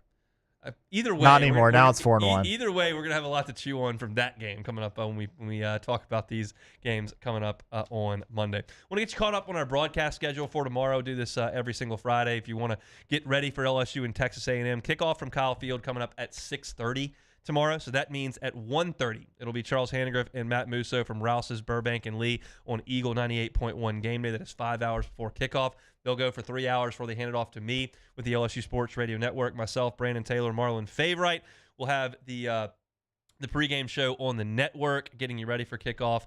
We'll go 90 minutes starting at 4:30. Hand you off to the broadcast team. We'll have the call of the game 30 minutes after it goes final. We'll have the Fighting Tiger postgame report on the network. That's me, Marlon, and Brandon again taking your interaction, reacting to the ball game.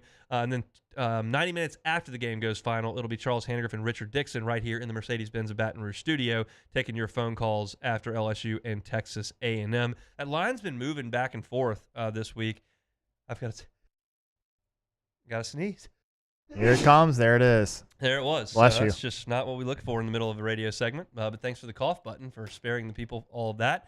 But Texas A&M now a 1-point favorite. It's kind of been oscillating. It was 2.5. Went down to pick 'em yesterday. Now Texas A&M a 1-point favorite at Kyle Field.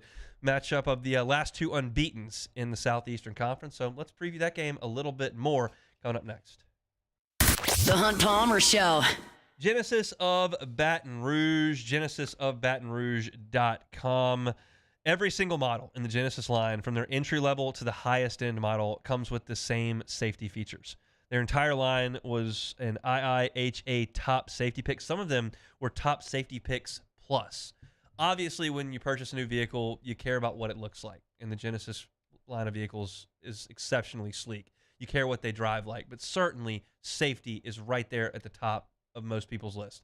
And Genesis of Baton Rouge is happy to provide you with that. It's a luxury vehicle. It's a luxury experience when you drive a Genesis. Get on by and check out their dealership. It feels like you're in the lobby of a 5-star hotel. The customer service is phenomenal. You'll feel like a guest there at Genesis, not a customer. It's going to be a hassle-free sales experience for you, and you'll get into a wonderful vehicle with Genesis of Baton Rouge. If you have not put Genesis on your list, just go by and try it. Their airline at PQ near Women's Hospital and get on by and take a test drive. If you don't have time to get on by and take a test drive, they'll come to you and help you test drive at work or at your house. It's Genesis of Baton Rouge. Check out the line at genesisofbatonrouge.com. It's no secret. The best oysters in Baton Rouge are at Jolie Pearl Oyster Bar. Enjoy mouth-watering South Louisiana flavor and oysters from all over the country. And don't forget our nightly drink specials.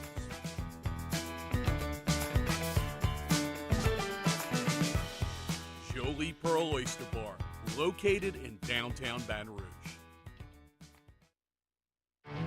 There it is, the extra mile, on the border of expected and extraordinary for those willing to go further, like vans customized for work or play, with safety and tech to keep you connected, supported by a 5-star sales, service, and finance team, and backed by the 1-star you know.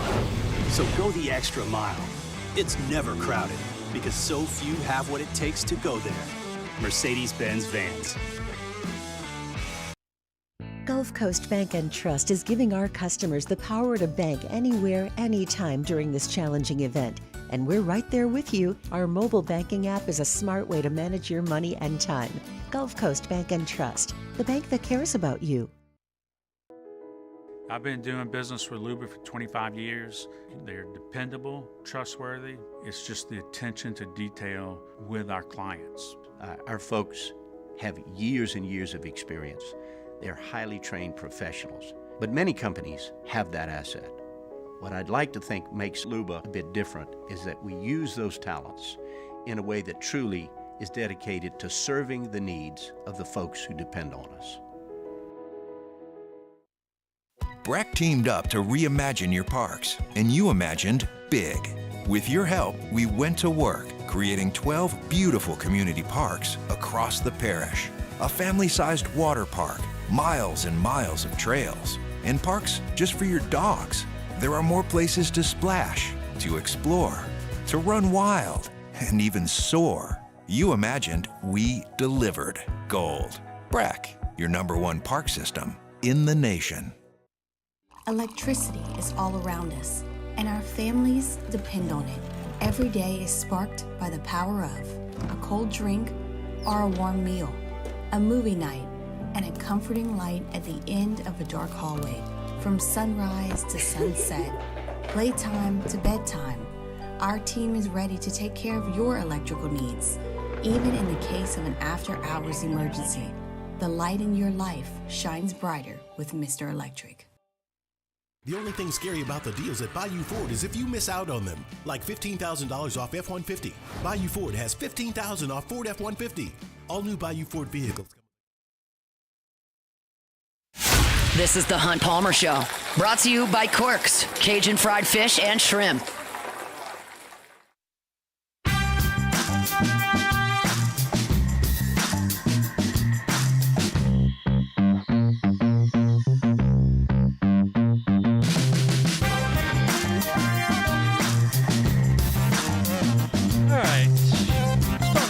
LSU Texas A&M here on this Friday.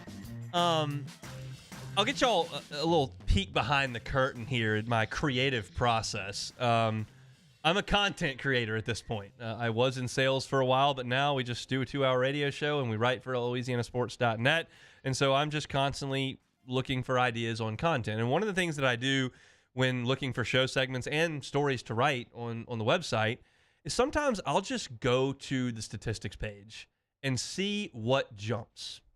Sometimes it's something you've noticed in the course of watching a game. Sometimes it's something you may not have realized, but oftentimes if I spend enough time staring at the statistics sheets, either for a game or for the season long, something will jump. And something jumped this morning when I was looking over LSU's football statistics for the year. And I don't know that I really realized it in watching the game, but I looked at LSU's receiving stats, and Kyron Lacey and Mason Taylor are tied for the team lead with 36 catches. And then Aaron Anderson is third with 33, just 3 less. And then C.J. Daniels is fourth with 27, and he missed a game. If you give him his average of 4.5 catches a game and give him that extra game, he's at like 31 or 32, which is one behind Aaron Anderson. Basically, Lacey, Taylor, Anderson, and Daniels are all bunched up as far as LSU's receiving leaders. And we've seen years where one guy really carried the mail. We've seen great LSU tandems. I mean, y'all know the names. In 2011, basically Ruben Randall was a one-man wrecking ball for that team in the passing game. It was a run-heavy team, and Randall was really the only option. Odell was a freshman on that team, and he made some plays. Made a big play against Kentucky, had a nice play against West Virginia as well. But really, it was Ruben Randall doing all the heavy lifting as a wide receiver. He was the one-man show. You know Beckham and Landry. You know Chase and Jefferson. You know, of course, last year with Neighbors and Thomas. But this is not like that. This is completely balanced between Lacey, Taylor, Anderson, and Daniels. And while I would love to have a receiver that was going 8th in the draft on this team, there's some comfort in knowing that Garrett Nussmeier is not forcing the ball to a single guy. He's not going to one read and bailing. He's going through progressions and finding the correct receiver to throw it to, and all those guys have been excellent. Now, Lacey has been a bigger play guy and a more productive touchdown catcher. He's got 6 of those, and the rest of the core combined has 12. Mason Taylor's only got 1 touchdown. Anderson's got 3. C.J. Daniels hasn't scored yet. Xavier Thomas has 2. Caden Durham has 2. Trey'Dez Green actually has 2, and I expect to see that number steadily rise over the last 2 months of the season because he's a mismatch. He's a matchup problem. They're going to get him on the field far more. He played half of LSU snaps on offense in Fayetteville. So I take solace in the fact that LSU is spreading the ball around to its wide receivers. And it's not all just deep shots. It's not all stuff around the line of scrimmage. They're all kind of working at different levels. And that's what makes a really good passing offense. Texas A&M has not seen anything like LSU as far as the passing game goes. Taylon Green, DJ Lagway, and Graham Mertz, even Brady Cook at Missouri, they're having a rough go of it at this point. I'm not ready to tell you that Mississippi State's offense is humming on all cylinders. Notre Dame is not a good passing team.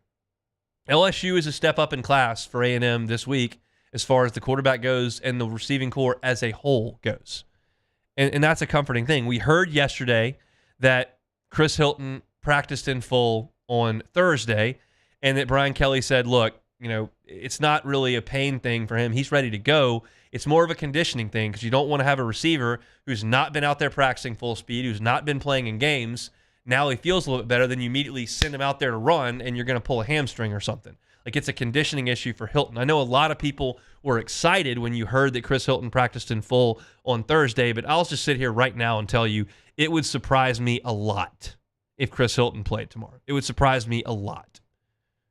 I would go as far as to say shock. It just does not feel like they're going to put him out there when they've got Lacey, Taylor, Anderson, Daniels, Thomas, and Trey'Dez Green. That's 6 guys plus Pimpton is 7 that you can go to in the passing game without going to Chris Hilton. I still maintain that Chris Hilton will help this team at some point because he brings something to the wide receiver core that they don't have. He's the fastest guy on this receiving core, and he brings the best deep threat of anybody on this receiving core. And I think there's value in that. One, to keep the defense honest, to create huge plays, to soften the defense up for the running game. There's a lot that goes into his ability to stretch the field. I just don't think you're going to see that in this game. LSU's got a bye week next week, and then you've got Alabama. It would surprise me if Chris Hilton did not play against Alabama. Keep in mind, Chris Hilton was listed as probable 2 weeks ago. I wrote a story on LouisianaSports.net entering the Ole Miss game that, whoa, this is going to be a nice pickup for LSU to get him into the passing game. And then I told you all the things I just said. And he didn't even dress out. He's probable. He didn't even dress out. We understand that he's been trying to get back, fighting to get back, working to get back, and just hasn't quite felt right. And finally, he felt good enough yesterday to go out there and go through some drills. I just don't anticipate that he's going to be able to go tomorrow. They're just not going to force him in there, especially after what Brian Kelly said yesterday. I have gotten to the point where I kind of take Brian Kelly at his word on injuries. I don't think that he's being real deceptive. You got Lane Kiffin fudging injury reports. We had an Arkansas guest on last week that said Sam Pittman has been a little coy with his injury reports. I can tell you that LSU's baseball program is not going to let you know what's going on with injuries. Like, I feel like Brian Kelly is. And so I do believe when he says that Chris Hilton is ready to practice and feeling a lot better, and that they're being cautious that he doesn't hurt something else because his conditioning's not where it needs to be. So to me, I think that Alabama is a more likely emergence for Chris Hilton in this offense. But even without him, I like LSU's ability to throw the ball. When you look around the Southeastern Conference this year, and I just rattled off a couple that A&M's played, but I'll just keep going, and I'll go from west to east. Like, Oklahoma can't throw the ball at all. Just an absolute mess. A&M has had their issues throwing the ball. Wigman has had his ups and his downs. Marcel Reed is not the most polished passer as a freshman quarterback. Ole Miss can throw it. With Trey Harris out there, they're really good throwing it. With him not out there, they struggle a little bit. Mississippi State's finding a little rhythm, but it's taken a while. They couldn't throw it against a MAC team a month ago. Auburn is a mess. They turn the ball over way too much. Alabama has had its issues throwing the ball. Milroe looked incredible against Georgia and all of a sudden couldn't find anything against Vanderbilt. Florida's on a backup quarterback now. South Carolina can't throw the ball. Lenore Sellers and Robbie Ashford are not good quarterbacks throwing the ball. Brock Vandegrift hasn't been good at Kentucky. Diego Pavia doesn't really want to throw the ball at Vanderbilt. Brady Cook has had his issues. Nico's had his issues throwing the ball as well. Like, I've gone through the whole league outside of Ewers, who I missed over there, and he can throw it. But to me, LSU, Texas, Georgia, and Ole Miss are the four teams that can capably and confidently throw the ball week in and week out. Everybody else is hit or miss or just bad. And when I start to analyze these games, I have to consider that. And LSU's passing game has not taken a week off. It's not relying on one guy. They've got a great offensive line to protect. And I anticipate they're going to throw the ball with some success against an A&M team that hasn't seen anything quite like this to this point. So to me, as I was looking at what to talk about today and kind of looking at the stat sheet to help me out, the fact that Lacey 36, Taylor 36, Anderson 33, Daniels 27 having missed a game, that's impressive stuff for this LSU team to have spread the ball out as well as they have. And it's really been Garrett Nussmeier doing it. And Garrett Nussmeier had something interesting to say back on Tuesday when we spoke with him. He said that most college offenses, in talking to his peers, have simple reads. It's 1, 2, run.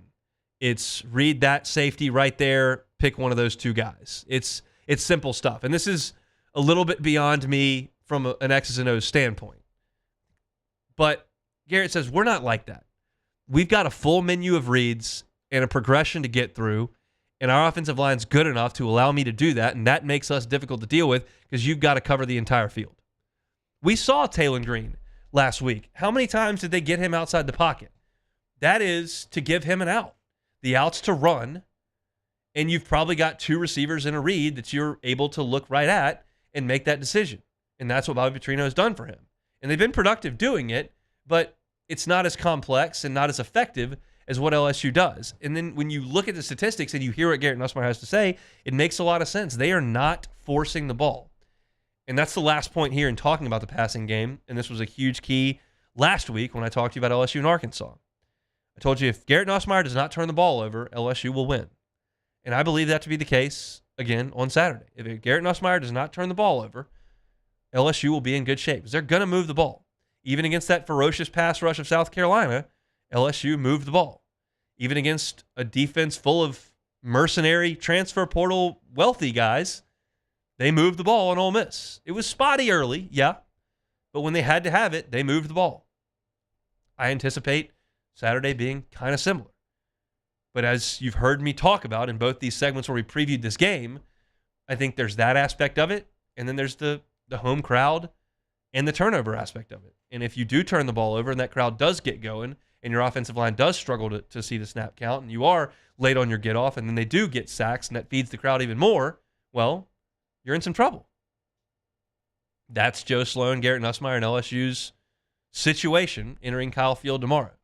If Garrett Nussmeier can get into a rhythm, I think he can go to work on that Texas A&M secondary. It just, to my opinion, hasn't been completely tested to this point. So if you're looking for LSU football coverage, you can certainly find it online on YouTube at Hunt on LSU. Hunt on LSU. All LSU football all year round. It's recruiting and team coverage. No baseball, no basketball. Hunt on LSU, all football. So if you want your LSU football fix, highly, highly invite you to go subscribe up to the channel and get you those videos to your homepage each and every day on YouTube. Step aside, we'll play some Take It or Leave It. Still got to get my final picks for both the Saints and Chargers and LSU Texas A&M. Don't go anywhere. It's the Hunt Palmer Show. The Hunt Palmer Show. Evolve Physical Therapy and Sports. EvolvePT.com. If you've been to physical therapy because you got hurt and they handed you a printout of exercises, said you can do these at home if you want, we'll see you next week, see if you're feeling better, that's not rehab. That is not rehabilitation. The folks at Evolve Physical Therapy and Sports are committed to your rehabilitation. So when you walk in, you're going to get one of their physical therapists hands-on with you from start to finish. They've got state-of-the-art equipment in there, including isokinetic testing, which measures your muscles as they return to strength. They can do scraping, needling, cupping. All those things are available at Evolve Physical Therapy and Sports. Their job is to get you back to being your active self. Whether you're an 11-year-old youth athlete trying to get back on the flag football field or baseball field, or you're in your 50s and trying to get back out on the golf course, but your hip's hurting. Physical therapy can help. Don't pay someone to massage you. Use your insurance. Go to a physical therapist. That's what Robbie Bolton tells me all the time. That's why I relay it on to you. They're on Starring near Highland Road. It's Evolve Physical Therapy and Sports. EvolvePT.com. Bayou Chrysler Dodge Jeep Ram can get you in a new 2024 Ram 1500 truck for only $32,898. $32,898 for a new Ram 1500 truck. All new Bayou Automotive vehicles come with a complimentary 7-year powertrain warranty. The crew at Bayou Automotive is going to do right by you.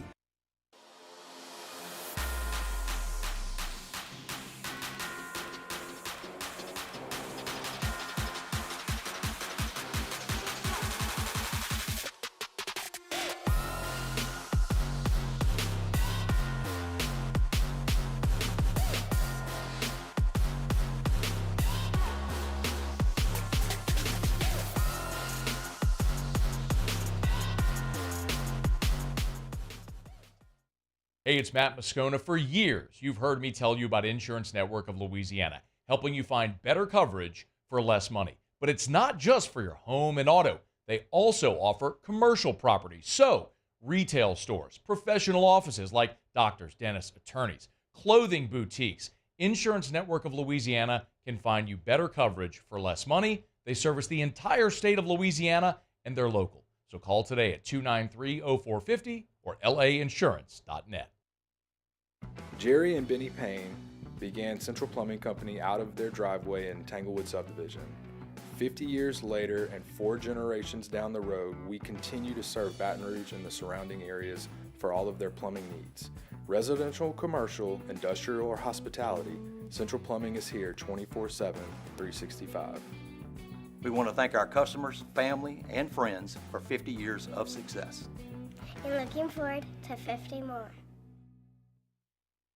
At Luba Workers' Comp, our journey began over 30 years ago with a simple belief: our clients come first. At Luba, our business has always been focused on people, not policies. Through every success and challenge, we've continued to grow because we've stayed true to our values, committed to providing you with genuine dependability. Because your well-being is more than a priority. It's our purpose.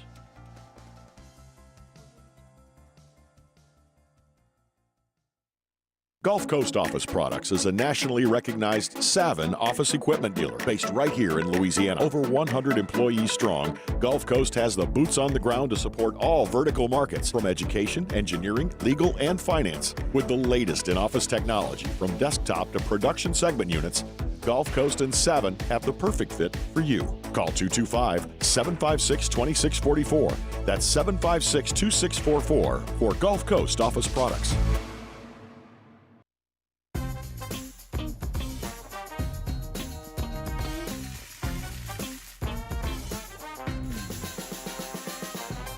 The best. You're listening to The Hunt Palmer Show, brought to you by Corks, Cajun fried fish and shrimp.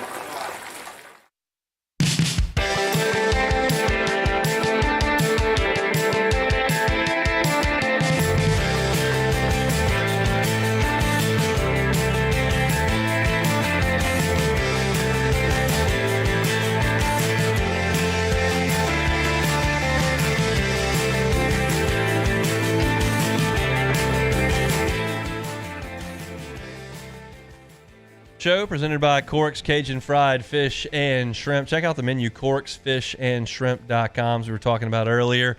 Got a big haul for the crew earlier today at lunchtime. Went and picked it up there. I'll tell you, I don't often go inside Cork's. I usually go through the drive-thru when I go through, but I did go inside today to pick up the order and to chat with Michael, the owner there. And it's incredibly clean. It's a great place to go dine. If you got some time and want to grab a po' boy and just sit down and hammer one down without eating it in the car or rushing, it's clean, gorgeous, redesigned sitting area there in the location on Government Street. Of course, they're happy to have you run right on through the drive-thru, but it's okay to go in there as well. Nice setting. Still taste those fried shrimp. Fantastic jumbo Gulf shrimp. And I was amazed. We brought it in this big tray, and the catfish, usually when you transport in a big tray, like stuff will get a little soggy. It did not get still soggy. crispy. Still crispy. Love that stuff from Corks. Check out the menu, corksfishandshrimp.com. All right, my final pick is coming up in about 15 minutes. I got to pick Saints and Chargers. If you missed earlier, good attendance report from practice with the New Orleans Saints. It's up at LouisianaSports.net from Ross Jackson. Cesar Ruiz practice, Lucas Patrick practice, Taysom Hill practice, Chris Olave practice, Pete Werner practice. Like they're getting there from a health perspective. Still no Derek Carr, and he's doubtful for the game, and we certainly don't expect him to play on Sunday. But things are moving in the right direction, especially for the Saints offense. I think they'll put up a better fight on Sunday. How much that matters, we'll talk about it in our final pick coming up here in about 20 minutes from right now. But right now, let's play Take It or Leave It. Alrighty, first one here. The big market brawl, as Hunt has labeled it, in the World Series tonight. The Yankees will get championship number 28 next week. Take it or leave it. I'll take it. I think the Yankees win. Interesting. I think the Dodgers are awesome. I like Garrett Cole.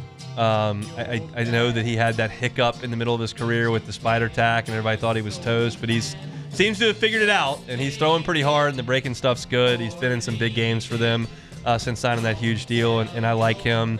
I just don't know if I trust that Dodgers rotation quite as much. Certainly they got the star power offensively. When you can trot 3 straight MVPs out there, that's pretty salty with Ohtani and Freeman and Betts, but I will take the Yankees to win it. All right, next one here. Navy will stay unbeaten and end the Irish's playoff chances. Take it or leave it? I'm going to leave it. I know we talked about this yesterday, and you said that you give Navy a real chance. I'm just going to treat Navy like they're Navy until I'm completely proven wrong. And so at this point, I assume that Navy is still Navy. They will play Notre Dame, and they will get beat by 20 points because that's what Navy does, and they play Notre Dame. I mean, they've lost like 90% of these games over the course of the rivalry. I don't think Notre Dame's any great shakes. I don't think they're a dominant team, but I think that they've got an easy schedule, and I think that they're going to potentially make the playoff, even though they've got an embarrassing loss on their schedule. So I just don't like Navy's chances. Yeah, I mean, Notre Dame is probably going to be pretty prepared for this game. I mean, they play Navy every year, and Navy, they're not going to take them lightly, I think, in this situation because Navy has played pretty well to this point. So, yeah, I mean, I still think Navy has a chance to stay in it, but Notre Dame most likely will be ready for this one. Forgive me, because the only Navy football I would ever watch would be at Notre Dame or in the Army-Navy game for like 3 minutes because it's on in the background and I forgot to change the channel. Are there any people at this game in an NFL stadium, or is it just empty? Yeah, I don't know. I mean, I'm seeing the tickets are about $55, it looks like. So I would think because New York's a big city that you might get more that would be able to show up at a moment's notice. But, like, I just can't imagine it's going to be a tough environment for Notre Dame to play. Probably not. No, probably have not. more fans there than Navy. Yeah, most likely will. Next one here, Indiana will stay unbeaten against Washington. Take it or leave it. I'll take it. They looked good with the backup. Rourke's out. He's not going to play in this game. They still played well last week, just annihilated Nebraska, so I'll probably take it, although it would not shock me if I was watching an SEC game. I don't even know what time that game is, but if I was watching an SEC game and a crawl came up, it was like 11 o'clock. Close. Who's Washington's quarterback? Trivia question. Oh, wow. It's probably some transfer. Yes. Yeah, I don't know, though. He's in the top 5 all-time in SEC passing yards in a career. Oh, what's his name? The guy from Mississippi State. Will Rogers is the quarterback for the Huskies, which, by the way, gorgeous setting for a football game there in Seattle. I was fortunate enough to go up there in 2009 for the season opener. Washington was coming off an 0-12 season. They had just hired Steve Sarkisian. Jake Locker was their quarterback, and the Husky fans that were trash-talking me consistently, I don't know if it was on a message board or if they just were coincidence, but I was told like 4 or 5 times on Friday night and Saturday that I couldn't read. Like that was their trash talk. Can you even read? Like I got it figured out. I can read a few things, but sweet. Not everybody in Louisiana is completely illiterate, but I appreciate the trash talk from a school that just went 0-12 in football. But glad to be here. That trip was weird. We went to the Alumni Association rented out a bar in Seattle, and we went. And I was in college, and the bartenders were kind of what you would expect Seattle bartenders to be, kind of like in the grungy emo kind of deal, just whatever, however you want to handle it. But they did not really get the Zydeco band that was playing and Henry from Lafourche Parish that was up there in Seattle for the first time. They couldn't understand them, and like they were running out of beers. Like the interaction between the LSU fans and these Seattle bartenders was priceless. Yeah, quite polar opposites. It's just crazy. Right there. All right, next one here. Matthew Stafford hurt his own Super Bowl chances last night. Take it or leave it. I mean, what do you think about this one? I mean, is it a chance that Stafford's going to get traded to the Vikings? That would be pretty crazy to me. He seemed to be having a good time last night. I've been going to LeBears for some of these Thursday games when LSU's out of town, and I've been putting a first half bet down, just like $30, and I had the Vikings first half money line last night. And I'm just pulling against Stafford, and he was throwing touchdown passes, running around, patting Sean McVay on the head, smiling, having a big old time. And they're tied for first in their division, but it sounds like they're going to sell off. I feel like Darnold has been pretty good for the Vikings, good, yeah. But maybe they want to make a move. Yeah, I mean, it kind of makes sense, I guess. You if you look at the total sum of his career, he hasn't been very. He wasn't. But again, I think it was a situation with him with the Jets. We're just a horrible organization, and I think he's in a good spot with the Vikings. But obviously, you're going to trust Matthew Stafford over Sam Darnold. So moving on here, we've got Rudy Gobert signing a 3-year, $110 million extension. It seems like as long as you have a pulse and you can average 10 points a game, you get a $50 million extension at least in the NBA. He's still better known as the COVID guy. Take it or leave it. He is to me. I'll take it. When I think of Rudy Gobert, the first thing that comes to mind is him touching all the recorders and then getting COVID. And I have a vivid memory of that because I was at my then girlfriend's house, now my wife, and she's in Metairie, and I had a flight to Nashville the next morning to watch LSU play in the SEC basketball tournament. And my best friend lived up there. We were going to play golf and go to the tournament, check out Nashville, whatever. And that breaks while I'm in Metairie, and I've got a 7 o'clock flight to Nashville. And so I literally sat there on the couch for like 3 hours, not sure if I was going to get on this plane. I didn't know if like the world was going to shut down or whatever. And I ended up getting on the plane. I went to Nashville. I recorded Hoops with Hunt from Nashville, got ready for the SC tournament, and they canceled that. I was told flights were going to get canceled, so I booked a flight, flew back. It was a whole deal. But it was Gobert that like set that off. And that's how I'm always going to remember him. I know that he's been a good defensive player, had a lot of rebounds, but he's the COVID guy to me. Yeah, I mean, I definitely think of that as well, but I just think of more so the fact that he is one of the last surviving centers in the NBA that has no offensive ability whatsoever, but he's such a good defender and rebounder and presence in the paint that he still can maintain and get a 3-year, $110 million extension. So good on Rudy, man. He's proven all the people that think the NBA has evolved and you can't have old style players. He's still making it work somehow, but. Moving on here, the Aggie Warham. Take it or leave it. I will take the Aggie Warham. I think y'all know that I don't like Texas A&M very much, but them swaying the words I don't love. Saw the varsity's horns off, and like they're just thinking about Texas, and I think that's kind of an inferiority complex deal. But the swaying, the whole deal is really cool. I spent the 2012 game up in the press box in Kyle Field on top of the third deck. Since been demolished because they redid the stadium, and I think the press box is still up there, but it's a new one. But that one absolutely moved noticeably when they did the sway with Texas A&M. Like it was a jarring experience to be up there and have the press box shaking. So yeah, that's one of the cool things they do. All right, last one here. Bubbles at Bluebell Park. Take it or leave it. I'm going to leave that one. That's an A&M tradition for baseball they've gotten into that stinks. Like, as you know, I'm the foremost authority on all SEC traditions. I decree what is right, what is wrong. Aggie Warham, keep it up. That's great. Their band is fantastic as well. The marching and all that's really cool. The bubbles at Bluebell Park is stupid. It's a stupid thing to do. I like when they do ball 4, ball 5, ball 6, ball 7. That's like getting in the pitcher's head. That's good. Good tradition there. Get rid of the bubbles. It's my 3-year-old loves bubbles. You don't need to be blowing bubbles when you hit a double. It's just not what we need to be doing. Do I have any bad tradition takes? I don't know. I don't think so. No, of course not. I mean, what do you think about the Vandy Whistler? Awful. Okay, good. Gotta not do that. There are some people that I see defending that guy, and I just can't understand. That's it. among the bad ones. Like Mr. Two Bits at Florida is terrible. The Grove's no good. Yeah. You know the story behind the Grove, by the way. You know why? You know the whole thing about the alcohol. Have you ever heard why? No, I'm sure I knew at one point when I was there. It's because it's dry. Oxford is dry, but on campus you can have alcohol but not beer. But the thing is that the guy who was the president of the school, he had like a liquor cabinet in his office, and so he said, it's like, okay, well, we can have liquor because I need to have my liquor in my office, so we'll keep that, but no beer. So that's why that's why you have to put beer. You have to put it in a cup. You can't have solo cup races. Yeah, exactly. Baseball games, yeah. a whole So deal. that's the whole story. There was a rumor. I can't substantiate this. There was a rumor when I was in college. Probably wasn't true. That the mayor of Oxford owned all of the ice. Where you go to the gas station. So he had a monopoly on ice. So you couldn't. They did not allow the selling of cold beer. So every time you purchased beer, you had to get ice. And that, like, apparently that was I don't know if it's true or not. I can't substantiate that. But there was a rumor of that when I was in school. But that's not of real importance here on this Friday afternoon. Let's come back and pick 2 football games. That's next. The Hunt Palmer Show. Highland Insurance Group. HighlandIG.com is that website.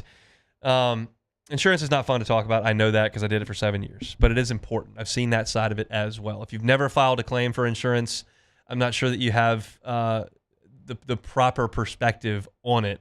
If you just say, it's expensive, but it can save you in a real bad time. And if you're a business owner and you're not sure what your insurance program says, I would take that seriously. You never know when the next hurricane's coming. You never know when a cyber breach is coming. You never know when that bad automobile accident's coming, and just how much that could cost your business if you're not properly covered. Make sure you are. And if you've got the Highland Insurance Group as your broker, you can trust them. You can have a great relationship with them. There'll be a key piece to your business, just like your attorney, just like your CPA. You ought to be able to trust your broker. If your only relationship with them is, hey, renewal's coming up in 3 weeks, I got your documents, and you just sign away and go, God, another increase.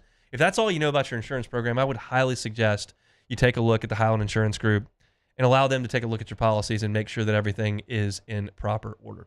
Jonathan Carver and his team are fantastic. They're right here in Baton Rouge, and they're happy to help you, whether you're a business owner or if it's personal lines insurance. They can handle that as well, and they do group and employee benefits for their commercial clients as well. It's a one-stop shop for all things insurance. Check them out online at HighlandIG.com. It's the Highland Insurance Group, HighlandIG.com. The only thing scary about the deals at Bayou Ford is if you miss out on them, like $15,000 off F-150. Bayou Ford has $15,000 off Ford F-150. All new Bayou Ford vehicles come with a complimentary 7-year powertrain warranty. The crew at Bayou Ford is going to do right by you.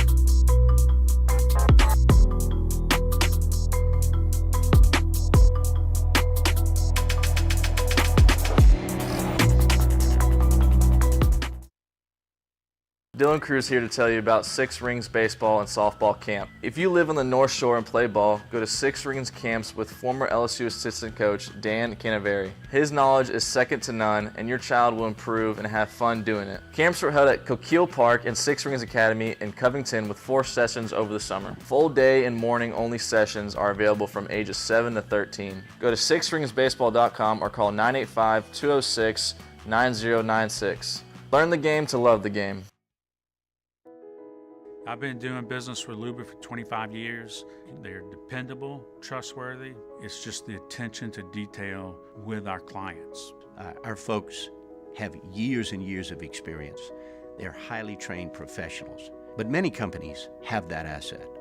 What I'd like to think makes Luba a bit different is that we use those talents in a way that truly is dedicated to serving the needs of the folks who depend on us. Breck teamed up to reimagine your parks, and you imagined big.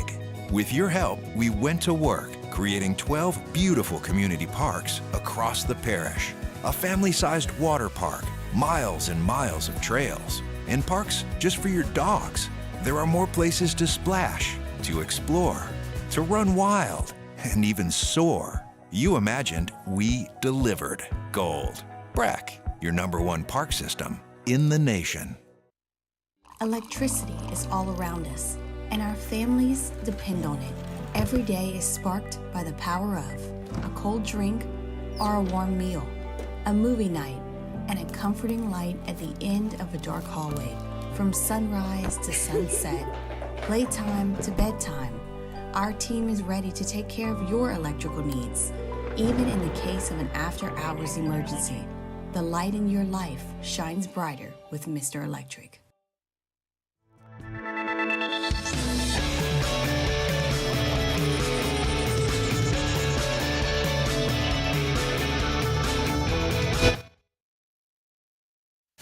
This is the Hunt Palmer Show, brought to you by Corks, Cajun fried fish and shrimp.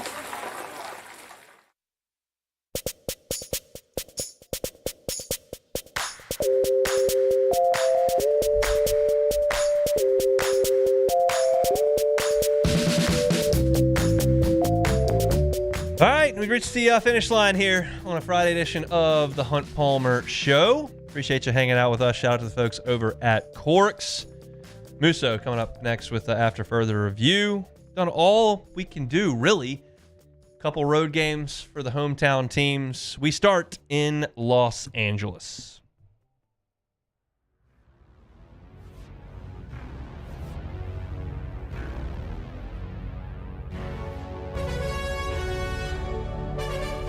The New Orleans Saints, the Los Angeles Chargers. It's time for Hunt's final pick. Saints are healthier. That's a good thing. They need it. They don't have their quarterback. That's a problem. I expect the Saints offense to be better in this game. I think that Spencer Rattler will be a little bit more comfortable. He should have better protection. They ought to be able to run the ball. Alvin Kamara should be a pretty happy dude. He's going to have to get involved. So will Chris Olave. Question is, did the defense show up? The offense is not that much of a question mark. They're not going to score 30 in this game. They're not. The Saints, if they're going to win it, are going to have to win it 20-14, 20-17, 21-20. That's what this offense is limited to at this point with a backup quarterback. The defense is going to have to show up and keep them in that game. And they have not shown the last 3 weeks that they're capable of slowing down the run. It's going to be a Jim Harbaugh ground and pound attack. It's going to be J.K. Dobbins. And it's going to be whether or not the Saints and Brian Brzee and Cam Jordan and Carl Granderson and Demario Davis and Pete Werner, and are they ready to play or not? Like, that's the issue. And right now, I just don't know that I can trust them to do that. So my final score Sunday in Los Angeles is Los Angeles 27, the Saints 12. I think the Saints struggled to do much on offense, and I think the Chargers put it away late with a rushing attack that is just going to decimate the Saints defense. It seems like it's getting old and not as interested. So give me the Chargers at 27-12. Now we put our eyes on the battle for the top spot in the Southeastern Conference. The LSU Tigers. Texas A&M! It's time for Hunt's final pick. Look, we've broken this thing down every which way. A&M leans hard on that ground game with Le'Veon Moss. He's been very, very good. They've run it great. They don't have great wide receiver play. I think Noah Thomas is a pretty good player. And we know that Connor Wigman is completely schizophrenic on the offensive side. He, I think, is the key to this game, but we'll get back to that. As far as defense goes, A&M's got a great pass rusher and a defense that's really done a good job against the run. Scorton's going to be a top 10 pick on the edge, but so is Will Campbell, I think. And I think that battle probably neutralizes itself. I don't think there's going to be a huge sway there. I think Scorton probably gets a sack. I think Texas A&M gets 1 or 2 sacks in this game. I don't think they get their 5 or 6, and I don't think LSU slams the door on them.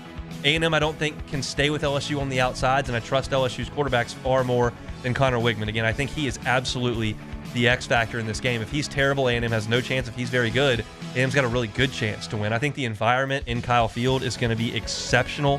for this game, and I thought the environment last week was exceptional in Fayetteville, and LSU handled that pretty well. This is what this has finally boiled down for me, and this crystallized this morning as I was evaluating this. We didn't talk much about Texas A&M in the offseason, and now we're talking about them a lot. And the reason I think that we're talking about them a lot is because they beat Florida, Missouri, they beat Arkansas, and they beat Mississippi State. I think those teams stink. I don't think Texas A&M's that good, y'all. I don't know if LSU's an elite team, but I was impressed by their ability to show up and beat Ole Miss, who's better than anybody A&M has played. And I thought they handled themselves really professionally against Arkansas. I had a good feeling going into that game last week, and I've got a good feeling going into this one. Don't think Connor Wigman's going to play lights out. If Garrett Nussmeier does not turn the ball over a couple of times, I think LSU's in really good shape in this game. Give me LSU 30-20. I've got another 2-score win by the Tigers, this time in Kyle Field, and I think LSU takes control of the Southeastern Conference. And let me tell you, folks, if that happens, the next 2 weeks in this town are going to be a freaking free-for-all. You will go to the bye week with Alabama coming in on a Saturday night in Death Valley, and you got an opportunity to look the college football playoff right between the eyes. We did not think that was a possibility when they left the field in Las Vegas. It is now. I like LSU in this football game. It's going to be tough, but I think they're better than Texas A&M. I think the Aggies have a couple more losses in front of them. That's just the way I've seen it. That's all we can do here on a Friday edition of the Hunt Palmer Show. Again, reminder, our coverage tomorrow starts up at 1:30 with Eagle 98.1 Game Day. They'll lead you up to 4:30 when I take over on the network for the LSU official pregame show. Then after the game, 30 minutes after it goes final, myself, Marlon, and Brandon will be on the Fighting Tiger postgame report, and we'll give away 90 minutes after it goes final to Charles Hannegriff and Richard Dixon from right here in the Mercedes-Benz of Baton Rouge studio for Eagle 98.1 Game Day. Hope you'll enjoy us for all of that.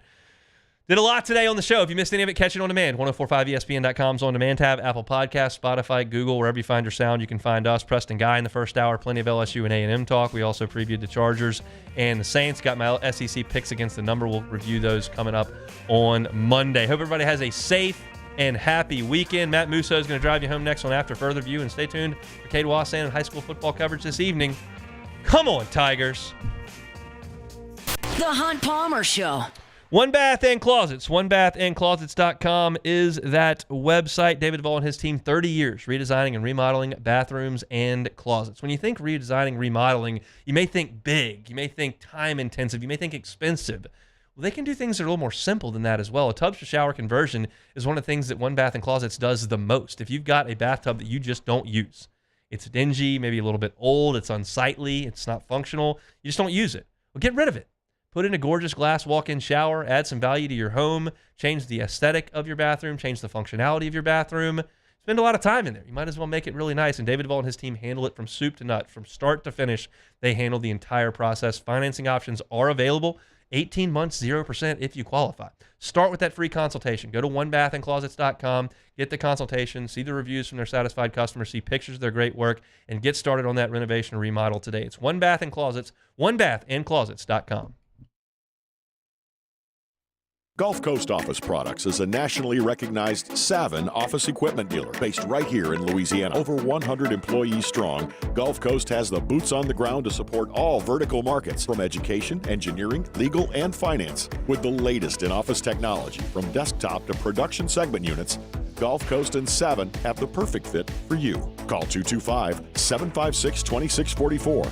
That's 756-2644 for Gulf Coast Office Products. Bayou Chrysler Dodge Jeep Ram can get you in a